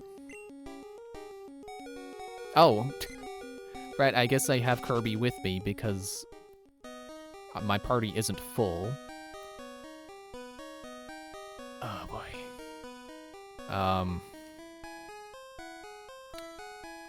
I think I'll escape rope.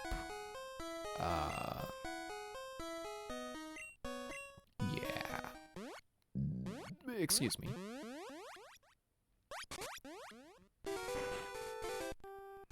I gave it my best, but that's as much as we can get through the cave for now. But we got stronger, and we got Kirby in case things go that bad. So it's not a total wash. We'll do better next time. I'm honestly I was kind of doubting if I would even beat the first gym in one stream.